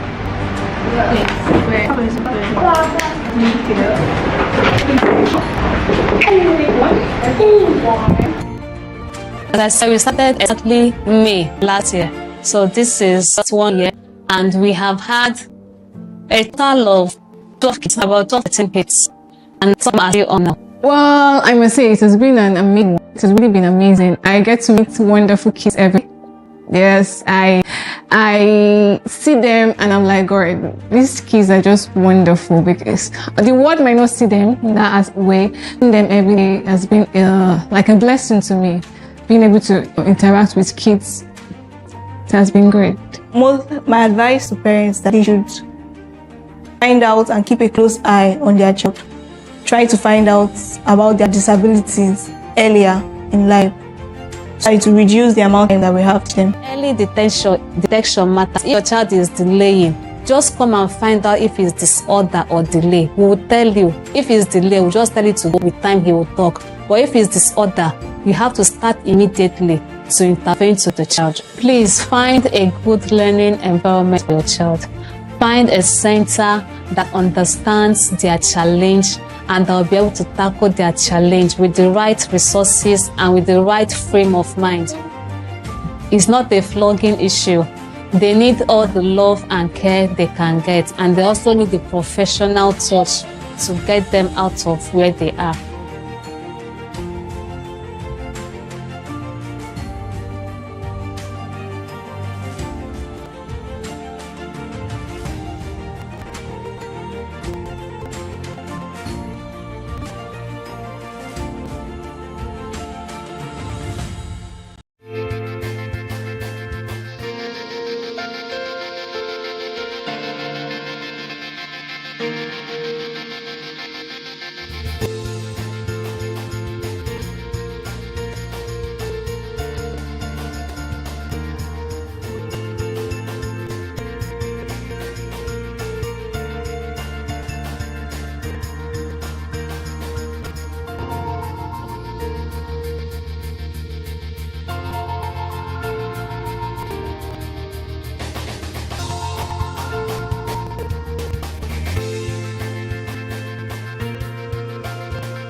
Hello and welcome. Nigeria's main opposition party, the People's Democratic Party, is a troubled party. The lingering leadership crisis, PDP, has taken a fresh twist following the altercation between party chieftain Samuel Anyanwu and former National Youth Leader Sunday Ude-Okoye over the position of the National Secretary. Now, shortly after the fight which broke out between both men during a meeting of the party board of trustees at its headquarters in Abuja, got elected on platform Ude-Okoye as the national chairman.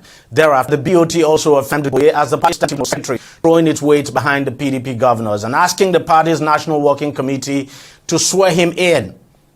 The BOT chairman and former Senate President Adolphus Wabara made the announcement on Tuesday at the 80th meeting of the board in Abuja.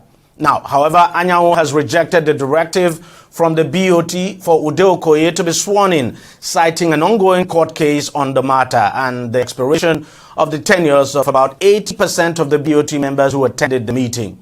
Now, the PDP has also embroiled in a leadership crisis exacerbated by the fallout from the 2023 general elections. The battle over the national secretary position intensified after the South nominated Ude-Okoye to Anyanwu, who contested the Imo State governorship election. Despite the Court of Appeals December 2024 ruling affirming Ude-Okoye as national chairman, Anyawu's loyalists have resisted the decision as an appeal has already been filed at the Supreme Court for the escalations within the party. Joining me now to discuss troubles with the PDP is the chieftain of the party, Dr. Tokunbo Pierce, who joins us from Lagos. Also joining us from Abuja is another chieftain of the party, Dabu Kiabo Warmate. So let me start with you, Dr. Pierce. What do you make of this crisis that is rocking your party, especially over the issue of the position of National Secretary, the BOT of your party recognizing Ude-Okoye, and then the other faction, of course, saying that that's not going to happen because they've actually filed an appeal at the Supreme Court. And, of course, Senator Anyanwu insisting that he remains the substantive National Secretary of the party.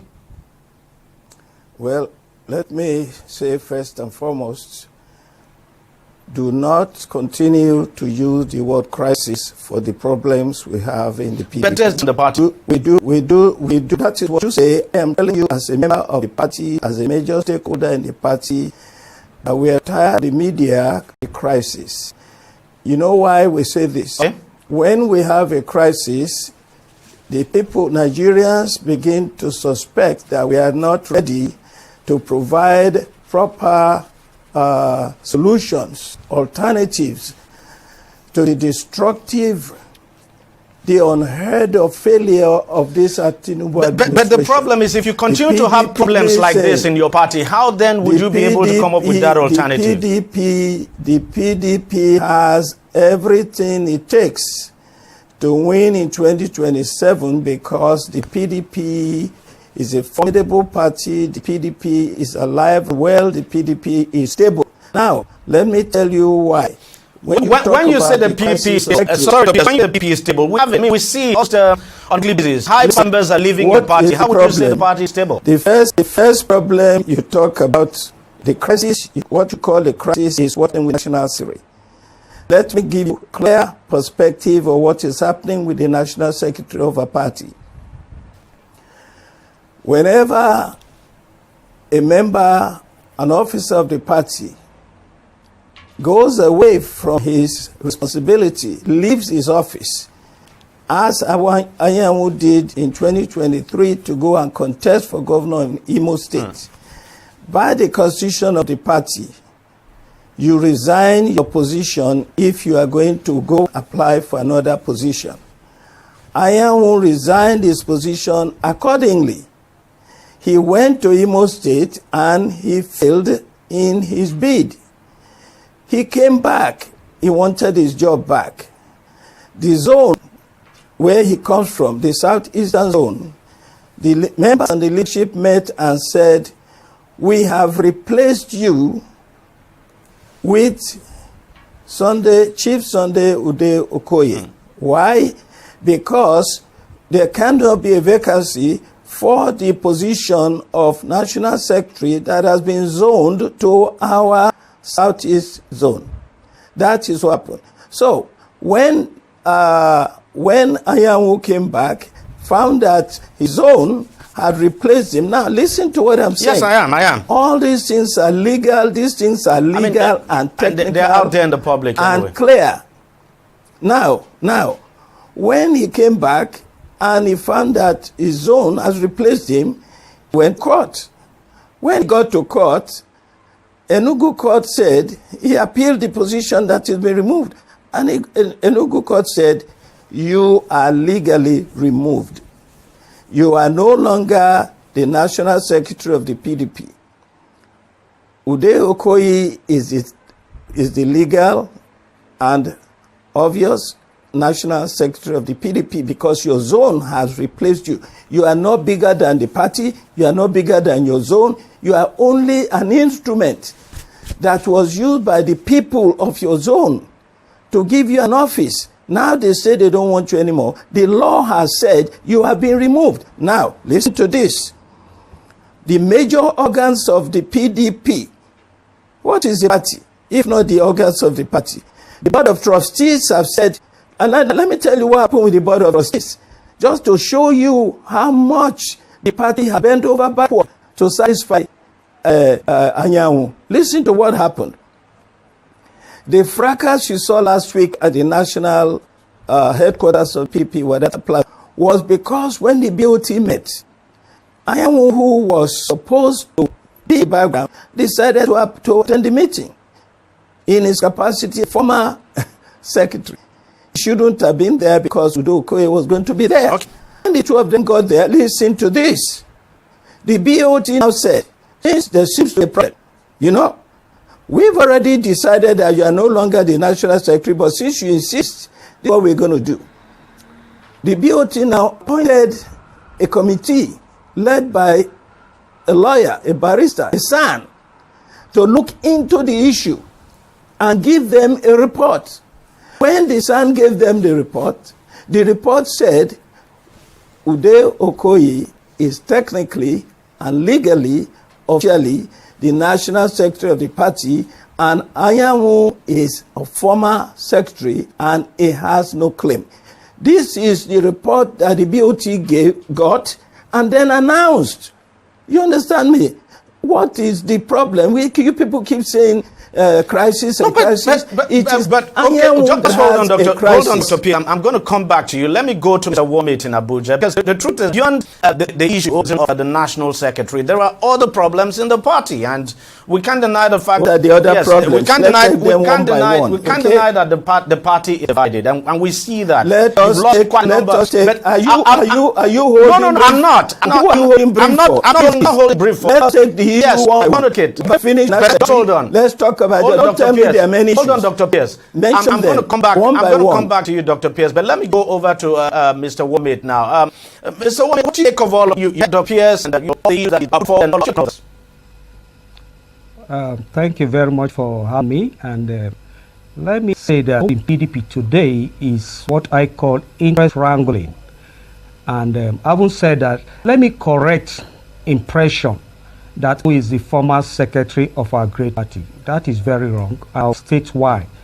Looking at section 47(5), it stated clearly, the first paragraph or the first distinct sentence there, it stated it said may, that was the first word used, may resign.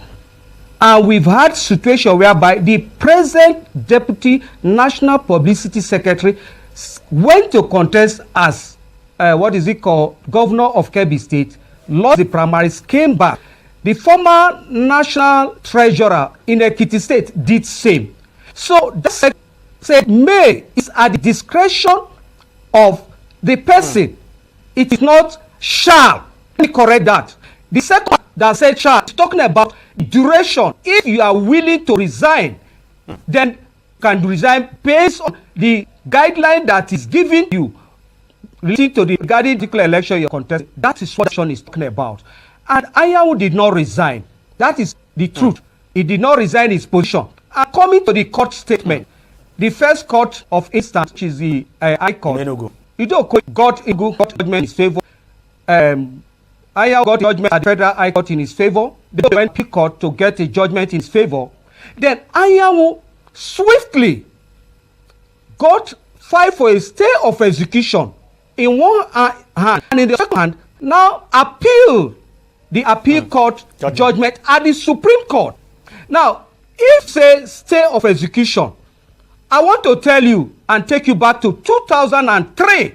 The present sitting BOT chairman is a benefit of a stay of execution, interim order. If not, he wouldn't have been a Senate president. Go records. So why will you overlook the fact that there is stay of execution from the appeal court? That is a fraud. In fact, today, what we have, let me tell you why I don't consider the BOT report as legal or binding. Because one, is advisory body. Number two is that most half of BOT members, their tenure has expired. Their tenure have expired. Number three is that the BOT, since Wabara took over, has not formed a quorum rather. Look at section 32, subsection 11. You must form a quorum, and that quorum is two-thirds, and not two-thirds, two-thirds of the 36 states, including FCT. And there is not two-thirds since he became the BOT chairman. We have 128 members of the BOT. Since they have six, not up to 75. We needed 75 to form a quorum to take. So where is the binding decision of the BOT? And the report, a one-man report by BOT that ought to be conscious of the party that took side at the issue since that started. The BOT chairman and people like us are saying it's not fit to the BOT chairman should resign because it's a state execution and it's overlooking it. And since he became the BOT chairman, the party he has not been able to govern to form a quorum. We are talking about constitution. We are not talking about but let me ask you. Let me ask you this: What about the decision of the governor? I mean, the party. I'm talking about governors of the party now who have come out to issue a recognized area, asking the BOT to toe that line. No. Let me tell you, the governors have their opinion. The governors have the opinion, and they are entitled to opinion. They support the party, but that's it. PDP is owned by Nigerians. No, nobody, not the governor's forum. PDP is owned by Nigerians. And let me say, our leader there that is with you knows that during the MPN time, party is supreme. Protocol, when there is party function, the president sits down before the national chairman comes in and sits down. That is the protocol. The MPN. Then if it's government function, the president, the national chairman, if he's invited, sits before the president. So if they are going to be a stakeholder meeting, it is not government functionaries that will be the one to preside. That is one. And you ask a question, this question you asked about, I feel very saddened about the governor. I feel very sad. No, I feel saddened because the person they are presenting a misfit. And Udokoye was a disastrous tenure as a national youth leader. Udokoye, based on section 67, subsection 1H, the definition of a youth is between 18 and 40. So that means if you are contesting as a youth leader, you must be below 35. So if we are serving 2 years, before the 40 years, your tenure will elapse. Udokoye contested at 38. But then your party chose to give him that position. No, wait, I'm going somewhere. He left at 42. Now that is one. Number 2, look at the crisis at the BOT meeting. The so-called national secretary that they are presenting to the party, look at how disgraceful he talks. And the party is sweeping it under the carpet. This is somebody that, from what it has been alleged, the document he used to secure the judgment, he forged it. Fuck out loud, this elder should respect himself. And stop deceiving Nigerians. And produce, not to bring somebody that as irresponsible to come and be national secretary. Push. But we also cannot deny the fact that he was nominated and put forward by the members of your party in the Southeast Zone. So, I mean... But Anyanwu was elected by the National Convention to serve a term of 4 years. And Anyanwu did not resign. And Anyanwu has a stay of execution. Okay. Stay in the judgment. And Anyanwu filed appeal at the Supreme Court. Some of the governors that lost at the tribunal, they did not even file a stay of execution. Only an appeal served as a stay of execution. For crying out loud, it's high time we tell our leaders to their face. They should stop deceiving the young ones. All right, I'm going to come back to you, Mr. Womit. Let me get the reaction of Dr. Pierce on this. Dr. Pierce, I mean, you just heard it there. First is, Anyanwu has a court injunction. You know, he got an injunction now. I mean, a stay of proceedings. And then you can hear Mr. Womit citing your constitution, the constitution of the party, and that Anyanwu did resign. And that it's all happened in the past with people who occupy other positions. Okay. Don't interrupt now. Please go on. I didn't say anything when I was talking. You see, this situation is like, you know, political party is like a family, right? Am I right? Yeah. Okay. The political family says they don't want anymore. It's like a marriage. You can say anything you want, you can go to court, but the man says it's a divorce. Or the one says, I'm not interested in anymore for reasons. Okay, the case is in court. Let's do something. This is where law, courts of law, and the court of public opinion come together. This is what we need. You know, okay? As in the cases that the gentleman quoted, people left the office, went away, contested, came back, lost, and came back. You know why they came back? Because in their zone, they represented them. You understand? In the zone, because the zone, the position is zoned to the zone, is given to the zone, not to you as an individual. You never represented yourself. You represented the Southeast Zone. But the argument that he was elected at the convention. Listen, you see the now. Before you were led at the National Convention, you were presented by your zone. Yeah. Is that how it works? Yeah. Okay. The zone that presented said, we are position. You were nominated by us. And now we, because we don't know. So what happens is, if you leave your position and you come back, if the zone says, we want him back, come back and represent us. In the case of Anyanwu, they don't want him because you see, the gentleman was talking about how people didn't qualify and all of this.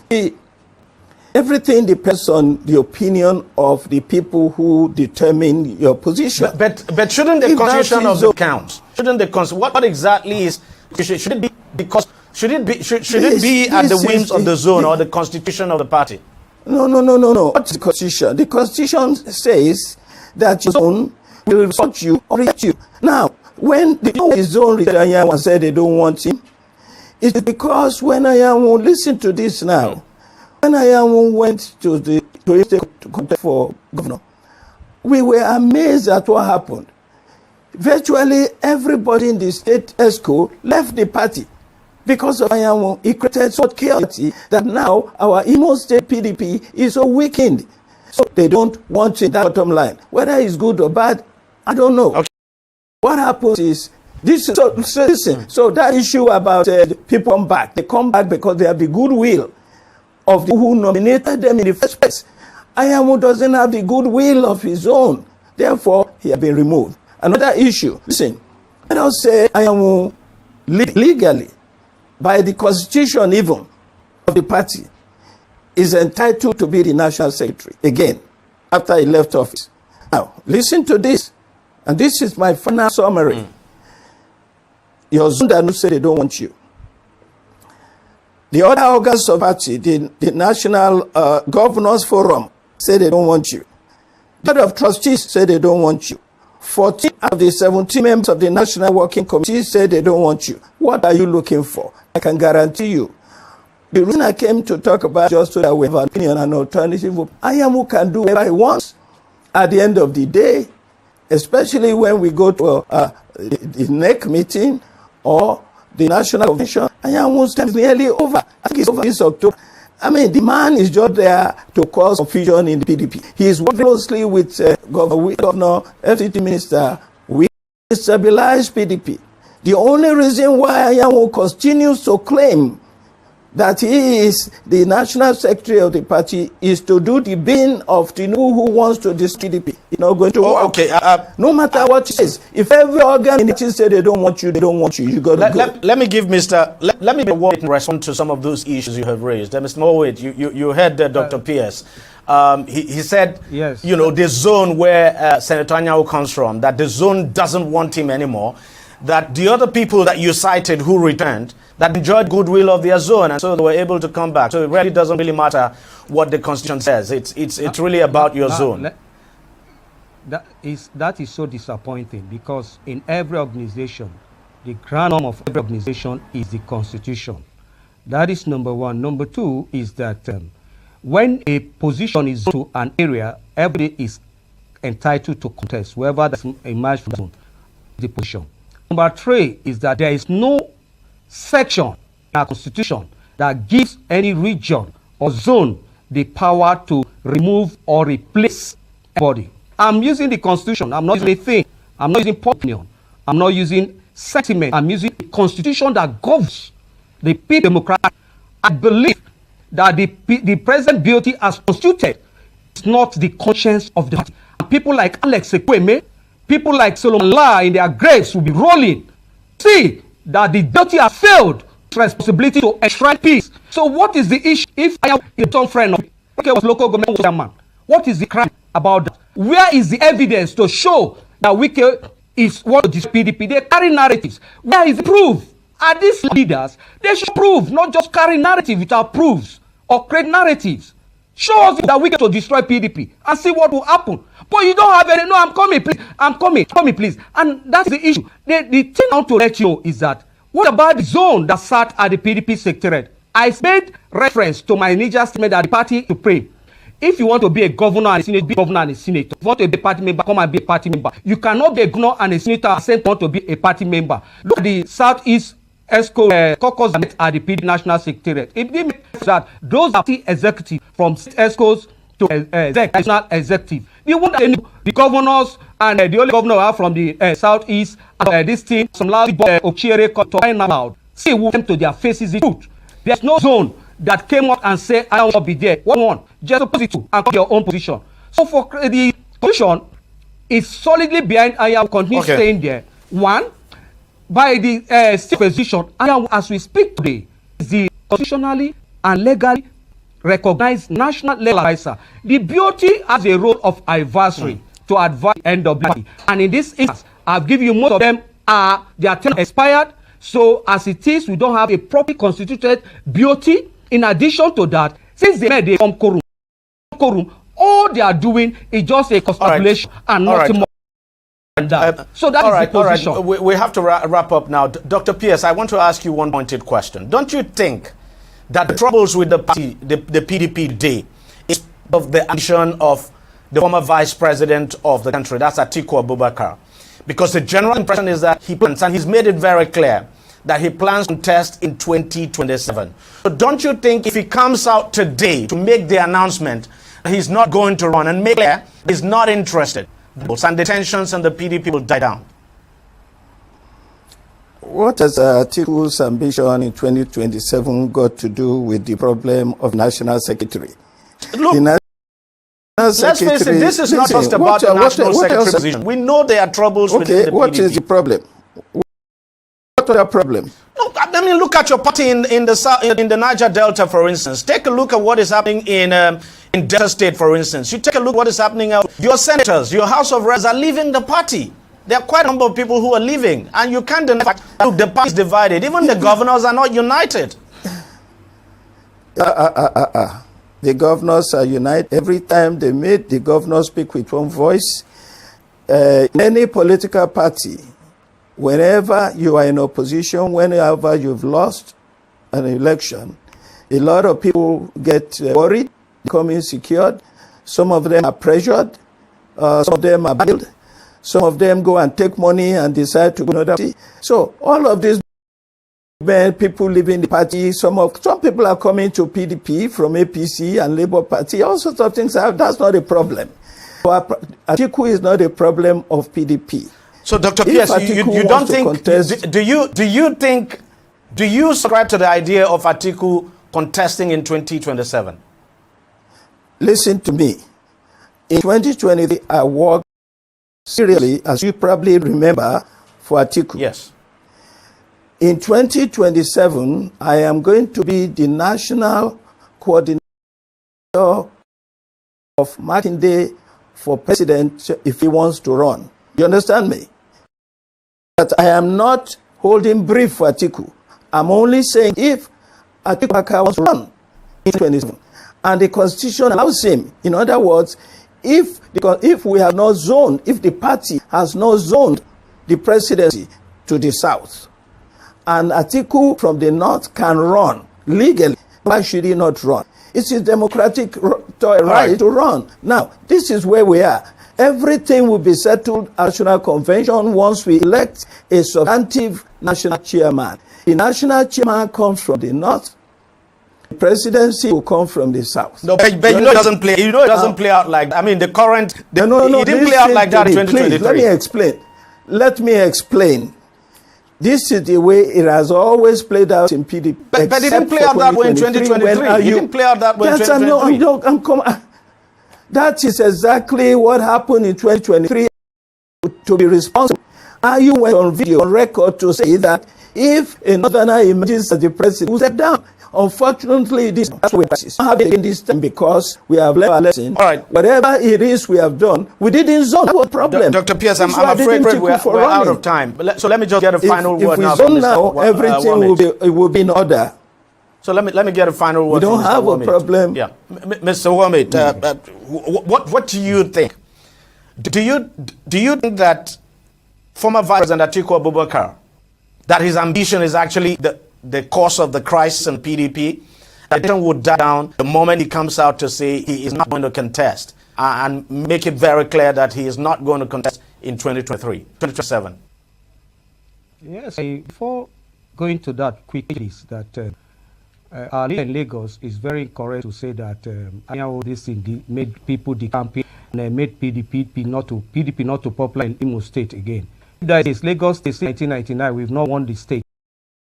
What do you say about that? So we shouldn't have anybody from there in the national. So that is by the way. But let me go to this. You are very correct to have said that if the former vice president and presidential candidate in 2023, His Excellency Alhaji Atiku Abubakar, the Waziri Adamawa, should today come up to say, I'm stepping down my ambition till 2031. It will give a lot of people joy and it will show some level of peace. Because it's not. Today, we talked about zoning the presidency to the south. The presidency will have to stay in the south for the next from 2027 to 2031. And that is what we have been advocating, and we have appealed to him. That was what led to we losing the 2023 presidential crisis, laying the foundation for that all crisis, the interest wrangling we experienced. And to say, let me really wrap up by saying that PDP is inspired every family, even husband and wife quarrel. We have our interest wrangling, Nigerians that will come out strong and will deliver them from the tears they are going through right now, will wipe away their tears. 2027, PDP will come on board and will make it. And I want to commend the acting national chairman for all he's doing to the party's business. Thank you very much. I want to thank you very much for coming on the program and sharing your thoughts on this very issue within your party. Dr. Kumbo-Pierce, And the same thing I'm saying. So the PDP is alive and well. We have our squabbles, little fracas, but we're united, we're together, and we're going to rescue Nigeria's institution. The deputy government given us. All right, Dr. Adeto Kumbo-Pierce, thank you. I agree with his last statement. All right, Dr. Adeto Kumbo-Pierce, thank you very much for your time. And Dabo Kiabo, Wome, thanks also for coming on the program. Appreciate it. Yeah, all right, we'll take a break and we'll be right back. Stay with us, don't go. Opinions are free, facts are sacred, but truth is universal. How practical terms can we, for instance, de-escalate the tension? When you go into public office, you must be to answer enemy. 3 places: the Lake Basin, the border area, the Cameroon, and the Fed.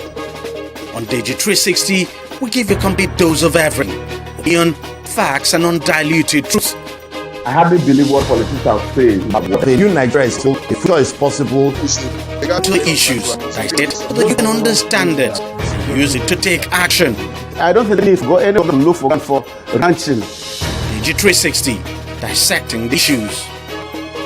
Welcome back. Now, the continued State Inspector General of Police Kayode Egbetokun, despite an age of 60 in September 2024, has recently sparked debates over provisions in the age and tenure duration. Egbetokun's tenure, which took effect from October 31st, 2023, would have come to an end on his attainment of 60 years of age on September 4th, 2024. For his retirement age now, the Police Act amended to allow the occupant of the office to remain and complete the original 4-year term under Section 7 of the Act, notwithstanding that he attains the age of 60 years. Now, this has therefore statutorily extended the tenure of office of Egbetokun in order to complete the 4-year term to him. Clarifying that he continues to stay in office, the Attorney General of the Federation, Minister of Justice, Lateef Fagbemi, has dismissed the notion the IGP's 4-year tenure is an act of party, stating the continuous stay in office of the IGP is legal and lawful. Now, the Nigeria Police Force has also clarified that the approval of the IGP's 4-year tenure is not an extension but a proper application of the law governing the office of the Inspector General of Police, and therefore aligns with the provision of the amended Police Act. In recent years, 10 years now of successive Inspector Generals of Police have actually triggered controversy of plea in office beyond the prescribed 35-year service or the 60 years age. Human rights activist and former presidential candidate now, sparked public debate by the legality of the IGP Egbetokun's extended tenure. She labeled Egbetokun as, quote, an illegal IGP in public statements and social media posts, contend that the IGP's continued service beyond the mandatory retirement of 60 and after completing 35 years in service was unlawful. Now, this dispute has led to legal actions, which were facing charges for allegedly using social media platforms to refer to Egbetokun as, quote, legal IGP. Let's try to unpack all of this now. Being joined on the program by legal practitioner and political affairs analyst Libros Oshoma. Libros, thank you very much for coming on the program. What exactly is the position of the law with regards to IGP Egbetokun's stay in office as the Inspector General of Police? What is the current position of the law? Thank you, DG. First and foremost, like you said, let us unpack the law. And we're talking about unpacking the law, we're talking about the Police Act here and not the Constitution. And then by extension, we would say that the law is what the court says it is. So in this case, eventually, maybe the court will have to tell us the right interpretation. But if you look at Section 7, subsection 6 of the Police Act, it's appointed to the office of the Inspector General of Police shall hold office for 4 years. But however, Section 18. This is the amended. This is the amendment, right? That is that has been Section 7(6) of Police Act. Yeah. But however, Section 18, Section 8 of the Police Act says that every police officer shall on recruitment or appointment serve in the Nigerian police for a period of 35 years or until he attains the age of 60, whichever is earlier.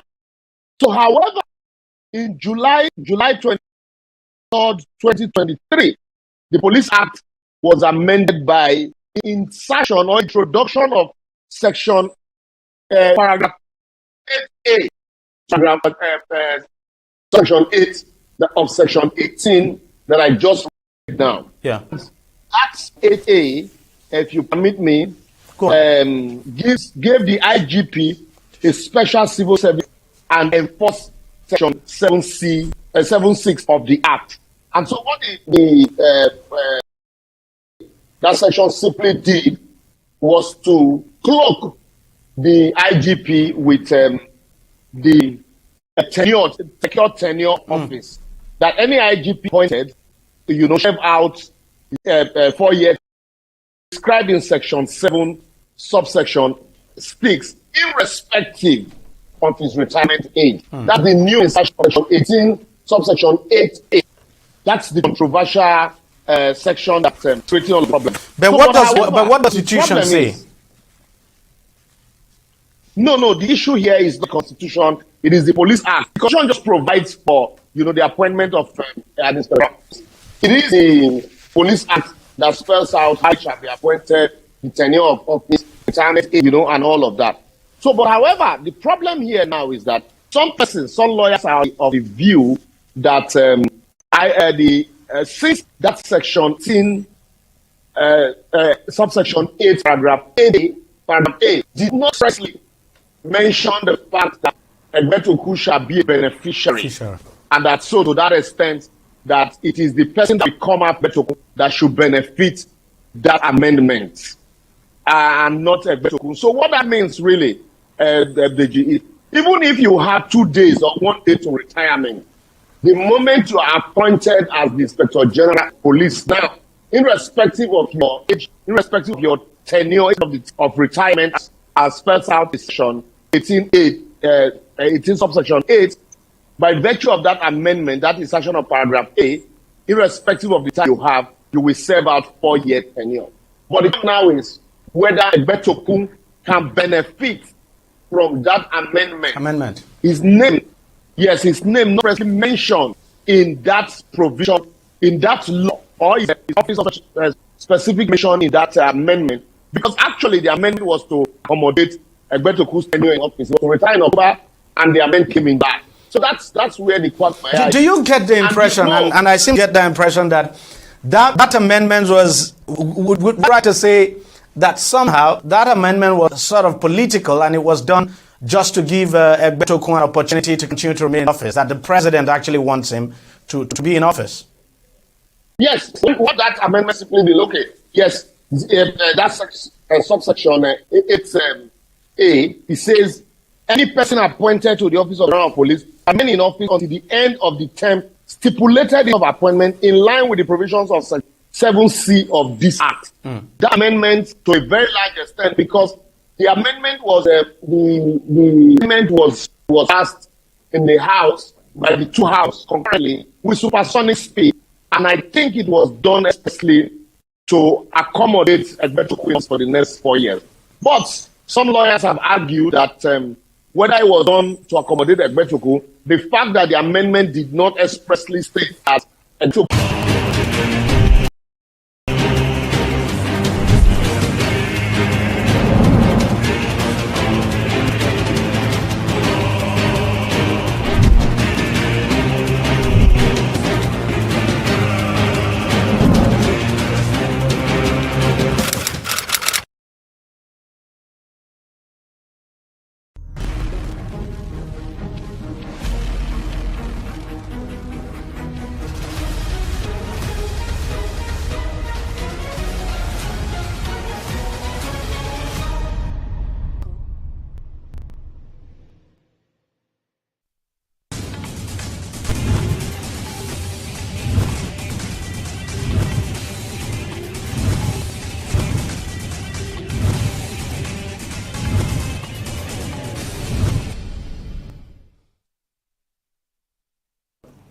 Glad to have me on the program. I'm Sydney Kafo.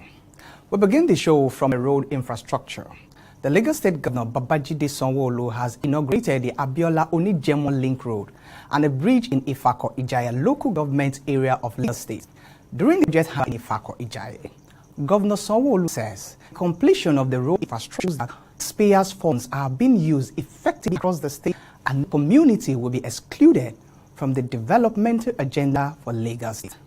Meanwhile, some residents we spoke with expressed gratitude to the state government, adding that the edifice built in their community has become a landmark. Please take a look. The grand opening of the Abiola Onijemo Link Road and a bridge in the Ifako-Jaya local government area of Lagos State by Governor Babajide Sanwo-Olu triggered a great deal of joy among residents and landlords in the community. The Abiola Onijemo Link Road and bridge provides a strategic connection between the Abiola, Ajayi, Ogba and Obawole Ijuyi communities, which is separated by a 25-meter swamp belt. During the unveiling, the governor revealed that his administration is committed to address challenges facing agents.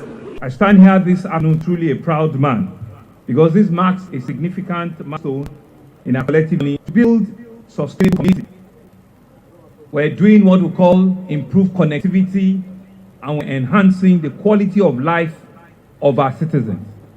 When we came to power, we said government is about improving the quality of life, improving connectivity, improving sustainability of our communities, and improving the quality of life. So that is there with this pride and joy that are held and I hand over to the city of Abiola, the Abiola Link Bridge, which both the Honorable Commissioner and the Honorable Member have spoken gloriously about. It's a road with a bridge. It's a project that links Abiola Street and Onigemo Street, separated by decades by a canal which was created and which has divided this community. You can actually see the topography of the two communities. We are inside like a valley. Up is an island, there's a valley in between. And you know how difficult it would have been for these two communities that now take them 5 minutes.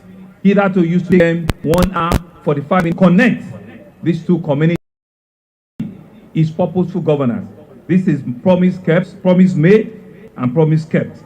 This project embodies our administration's commitment to keeping our promises and addressing long-faced people of our two cities. If you recall, during our campaign, we pledged, and the Honorable Member of the House was very right, we did pledge to tackle the issues around this community, issues adequate infrastructure, and you also can see that there was persistent flooding in all of this area. This challenge along this area for years into difficulty. But today, we don't promise. Like we keep saying, you don't like, if you don't like us, you cannot disbelieve or you cannot unlike what we've done. This is real community changing. This is real growth to the quality of life and to these two communities that are beneficiaries of what we're handing over to them today. Before now, the crossing between Abiola and Onigemo Street were not just difficult, were extremely very unsafe. Pedestrians were told to navigate through wooden bridges. For them, you know, when they bring some of these pictures through, I say this is Lagos, it is totally unacceptable. This cannot be in our state. And it has exposed a lot of our cities to danger, which has given us all sorts of negative names and it has brought about environmental issues. And we said that these conditions are unacceptable. And this administration recognized the urgency of providing a lasting solution, which of course led to the construction of this modern reinforced concrete bridge with vehicular crossing, as well as a new well-paved link road. If you can see that there are link roads underneath them, which you can connect and turn from either side of the bridge. And we've also seen an extensively upgraded drainage network to prevent flooding. Today, we celebrate a significant milestone achieved by the administration of Governor Babajide Olusola Sanwo-Olu, which reflects the commitment to infrastructure renewal, urban development, and enhanced connectivity for the benefit of Lagosians. This project is an essential element of the state infrastructure master plan, aligned with the Teams Plus agenda, particularly in transportation and traffic management. The journey of this project has been long and transformative. Initially, this link between communities relied on a simple wooden bridge, a precarious structure that presented both health and safety risks for those who used it. Back in March 2012, the project was initially awarded but was later terminated due to non-performance of the regional contractor.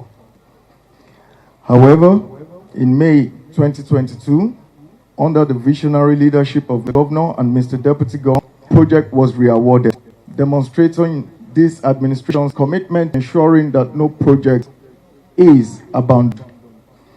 The Abiola Onijemo Link Road with Bridge is more than just a physical connection. It is a lifeline for multiple communities. The project covers a total length of 643 meters, including a 135-meter reinforced concrete bridge with retaining walls. Members of the State House of Assembly at the unveiling said it's a great achievement, pledging more support for the governor in providing the of democracy to residents. The House of Assembly is poised at making sure that we support you head-on in all your programs, because we have seen that your programs are not only to save businesses, to save lives, to make every part of Lagos feel the impact of democracy and the dividends of democracy. We are also here to share our love to everyone, to show them that the government of Lagos State is indeed interested with your welfare. The sufferings of our people for the past 14 years has been brought to abrupt stop.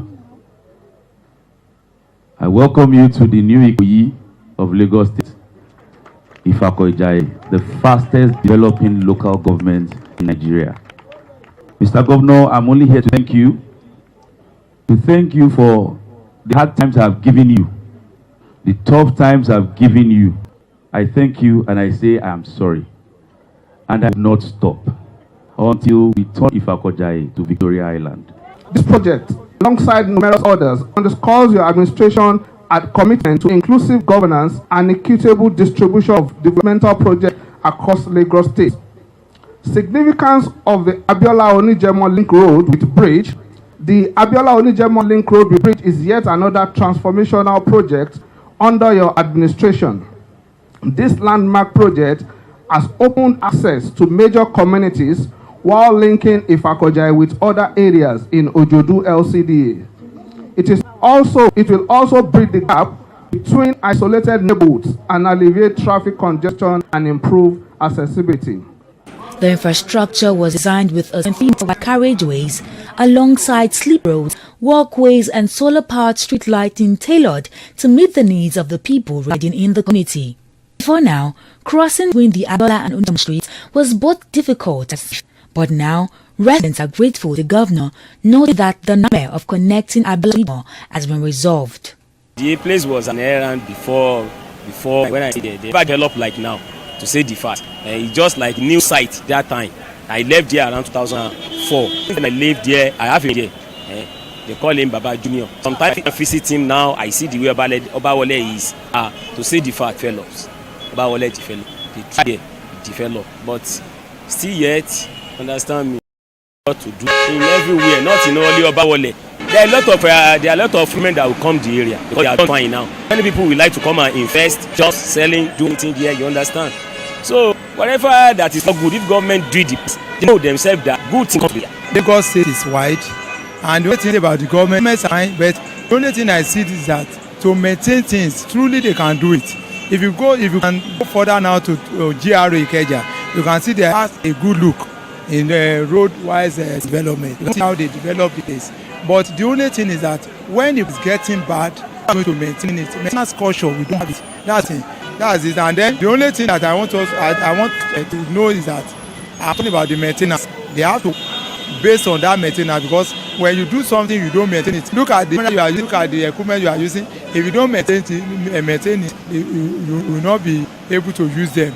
Meanwhile, the governor also unveiled the Alakore pedestrian bridge to reduce traffic congestion on the axis, adding that there is new roads and bridges will be opened.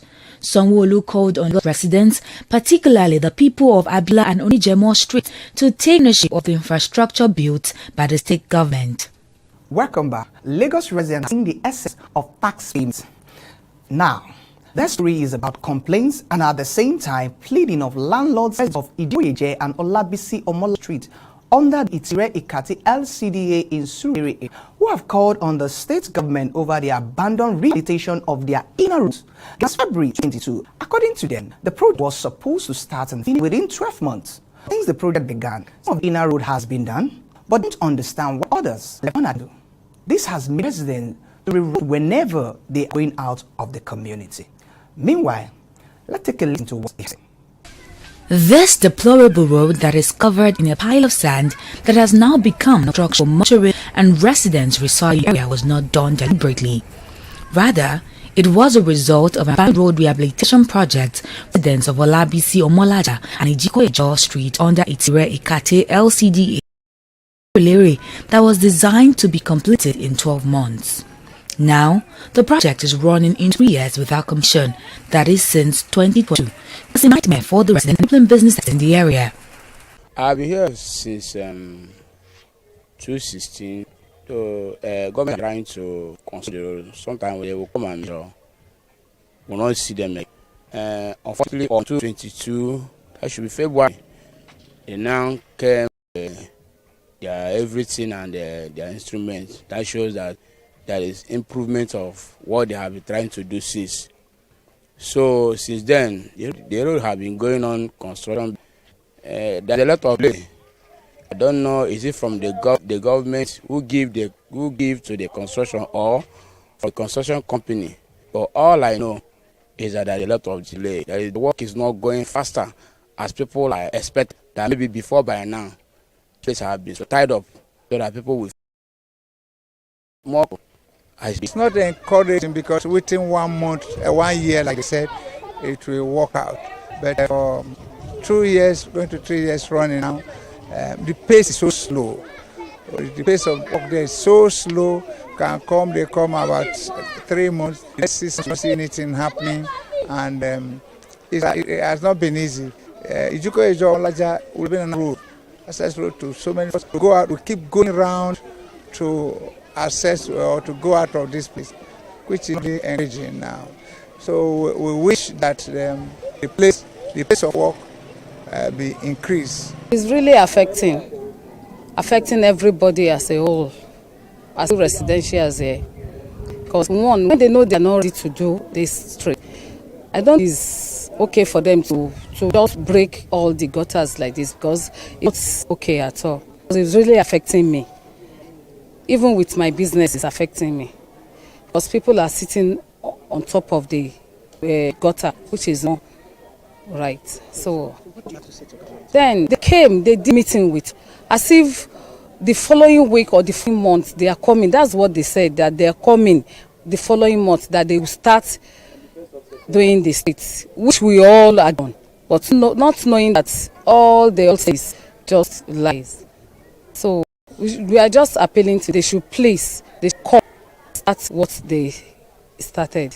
Residents are fed up that the project has taken longer than anticipated, despite the engineers leaving all of the equipment material to their community.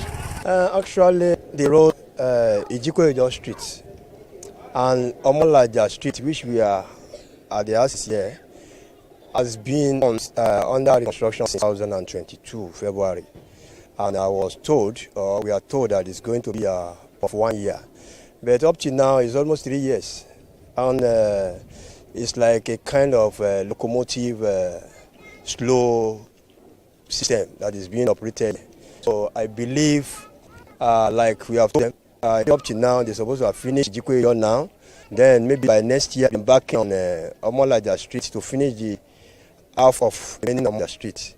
But up to now, I don't think we are going to finish Ijiko this year.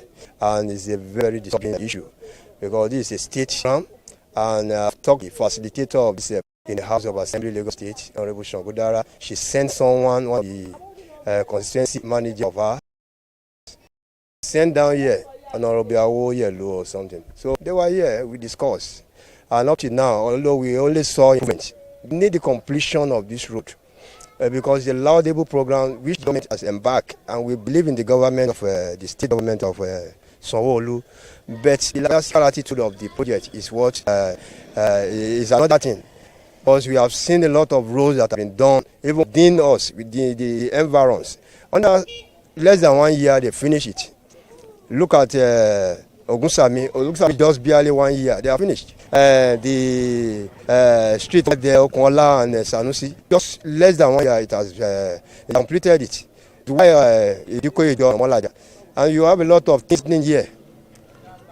People falling into the drainages and getting wounded. Some lost their life.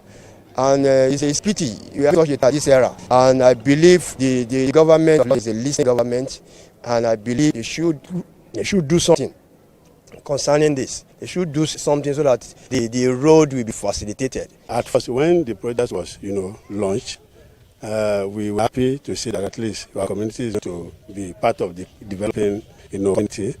And the project is supposed to be a 1-year project, which is fine. But along the line, the project started dragging.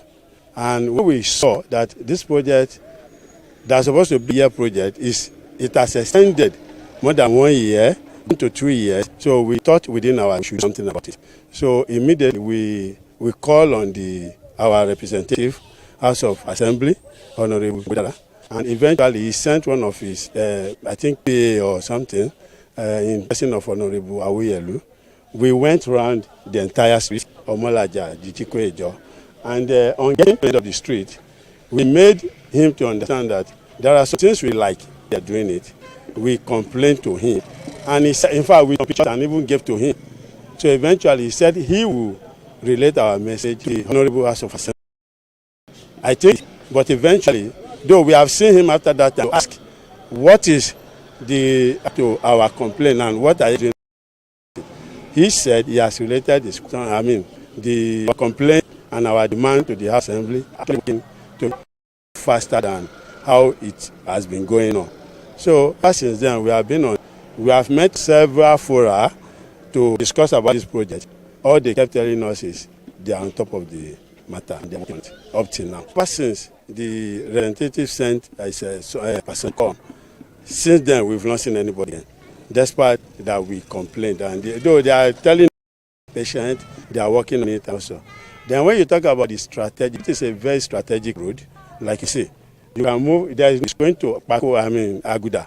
You can follow this road to Aguda. You are going to Lawansin, Ojuela, as you can also take this route to wherever you are going. In fact, most of the streets in this our vicinity, they are interlinking each other, where you can move from one spot to another. But unfortunately,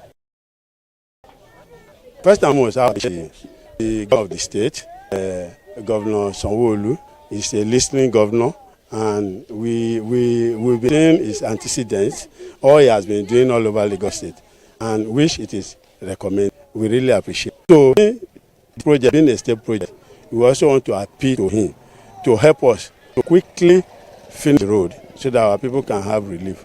Then talking about measures we, the community, are putting in place. If you look at down the street, recently, the contractor actually wanted to block the entire road from allowing some other people to, go out and clean. But intervention of the city executives, especially my chairman, was around us at that point. And eventually, we were able to provide a solution where instead of you blocking some set of people, can look for alternative routes, which is what we have as we speak now, temporarily. A nearby street in same local government area of the state, they put to the government the same for large streets that are still finished. I expect for community like this, it's supposed to take a longer period of time. But it's a pity that when they started this, we discovered the pool, and we hope that they are starting work on that very day, because based on the seriousness, but we later so many labs which make our heart. Let me just use. So end of the day, is a minus on our side. Even if somebody wants to help, so at least we are not happy. We are not happy. We are out of no choice, because if I'm a millionaire, I can say let me do that. But the shoe I'm wearing, I'm patching it. So how do you want me to do that? So I have to follow. I have to keep enduring. But how long enduring is not good for me. It's what I'm just trying to tell the people in charge. I'm in Latirelu Street, and I could see that the road is being blocked by the granite and the sands. And I just want to appeal to the image Honorable of the community, especially the people of Sanusi CDA and the resident of Latia.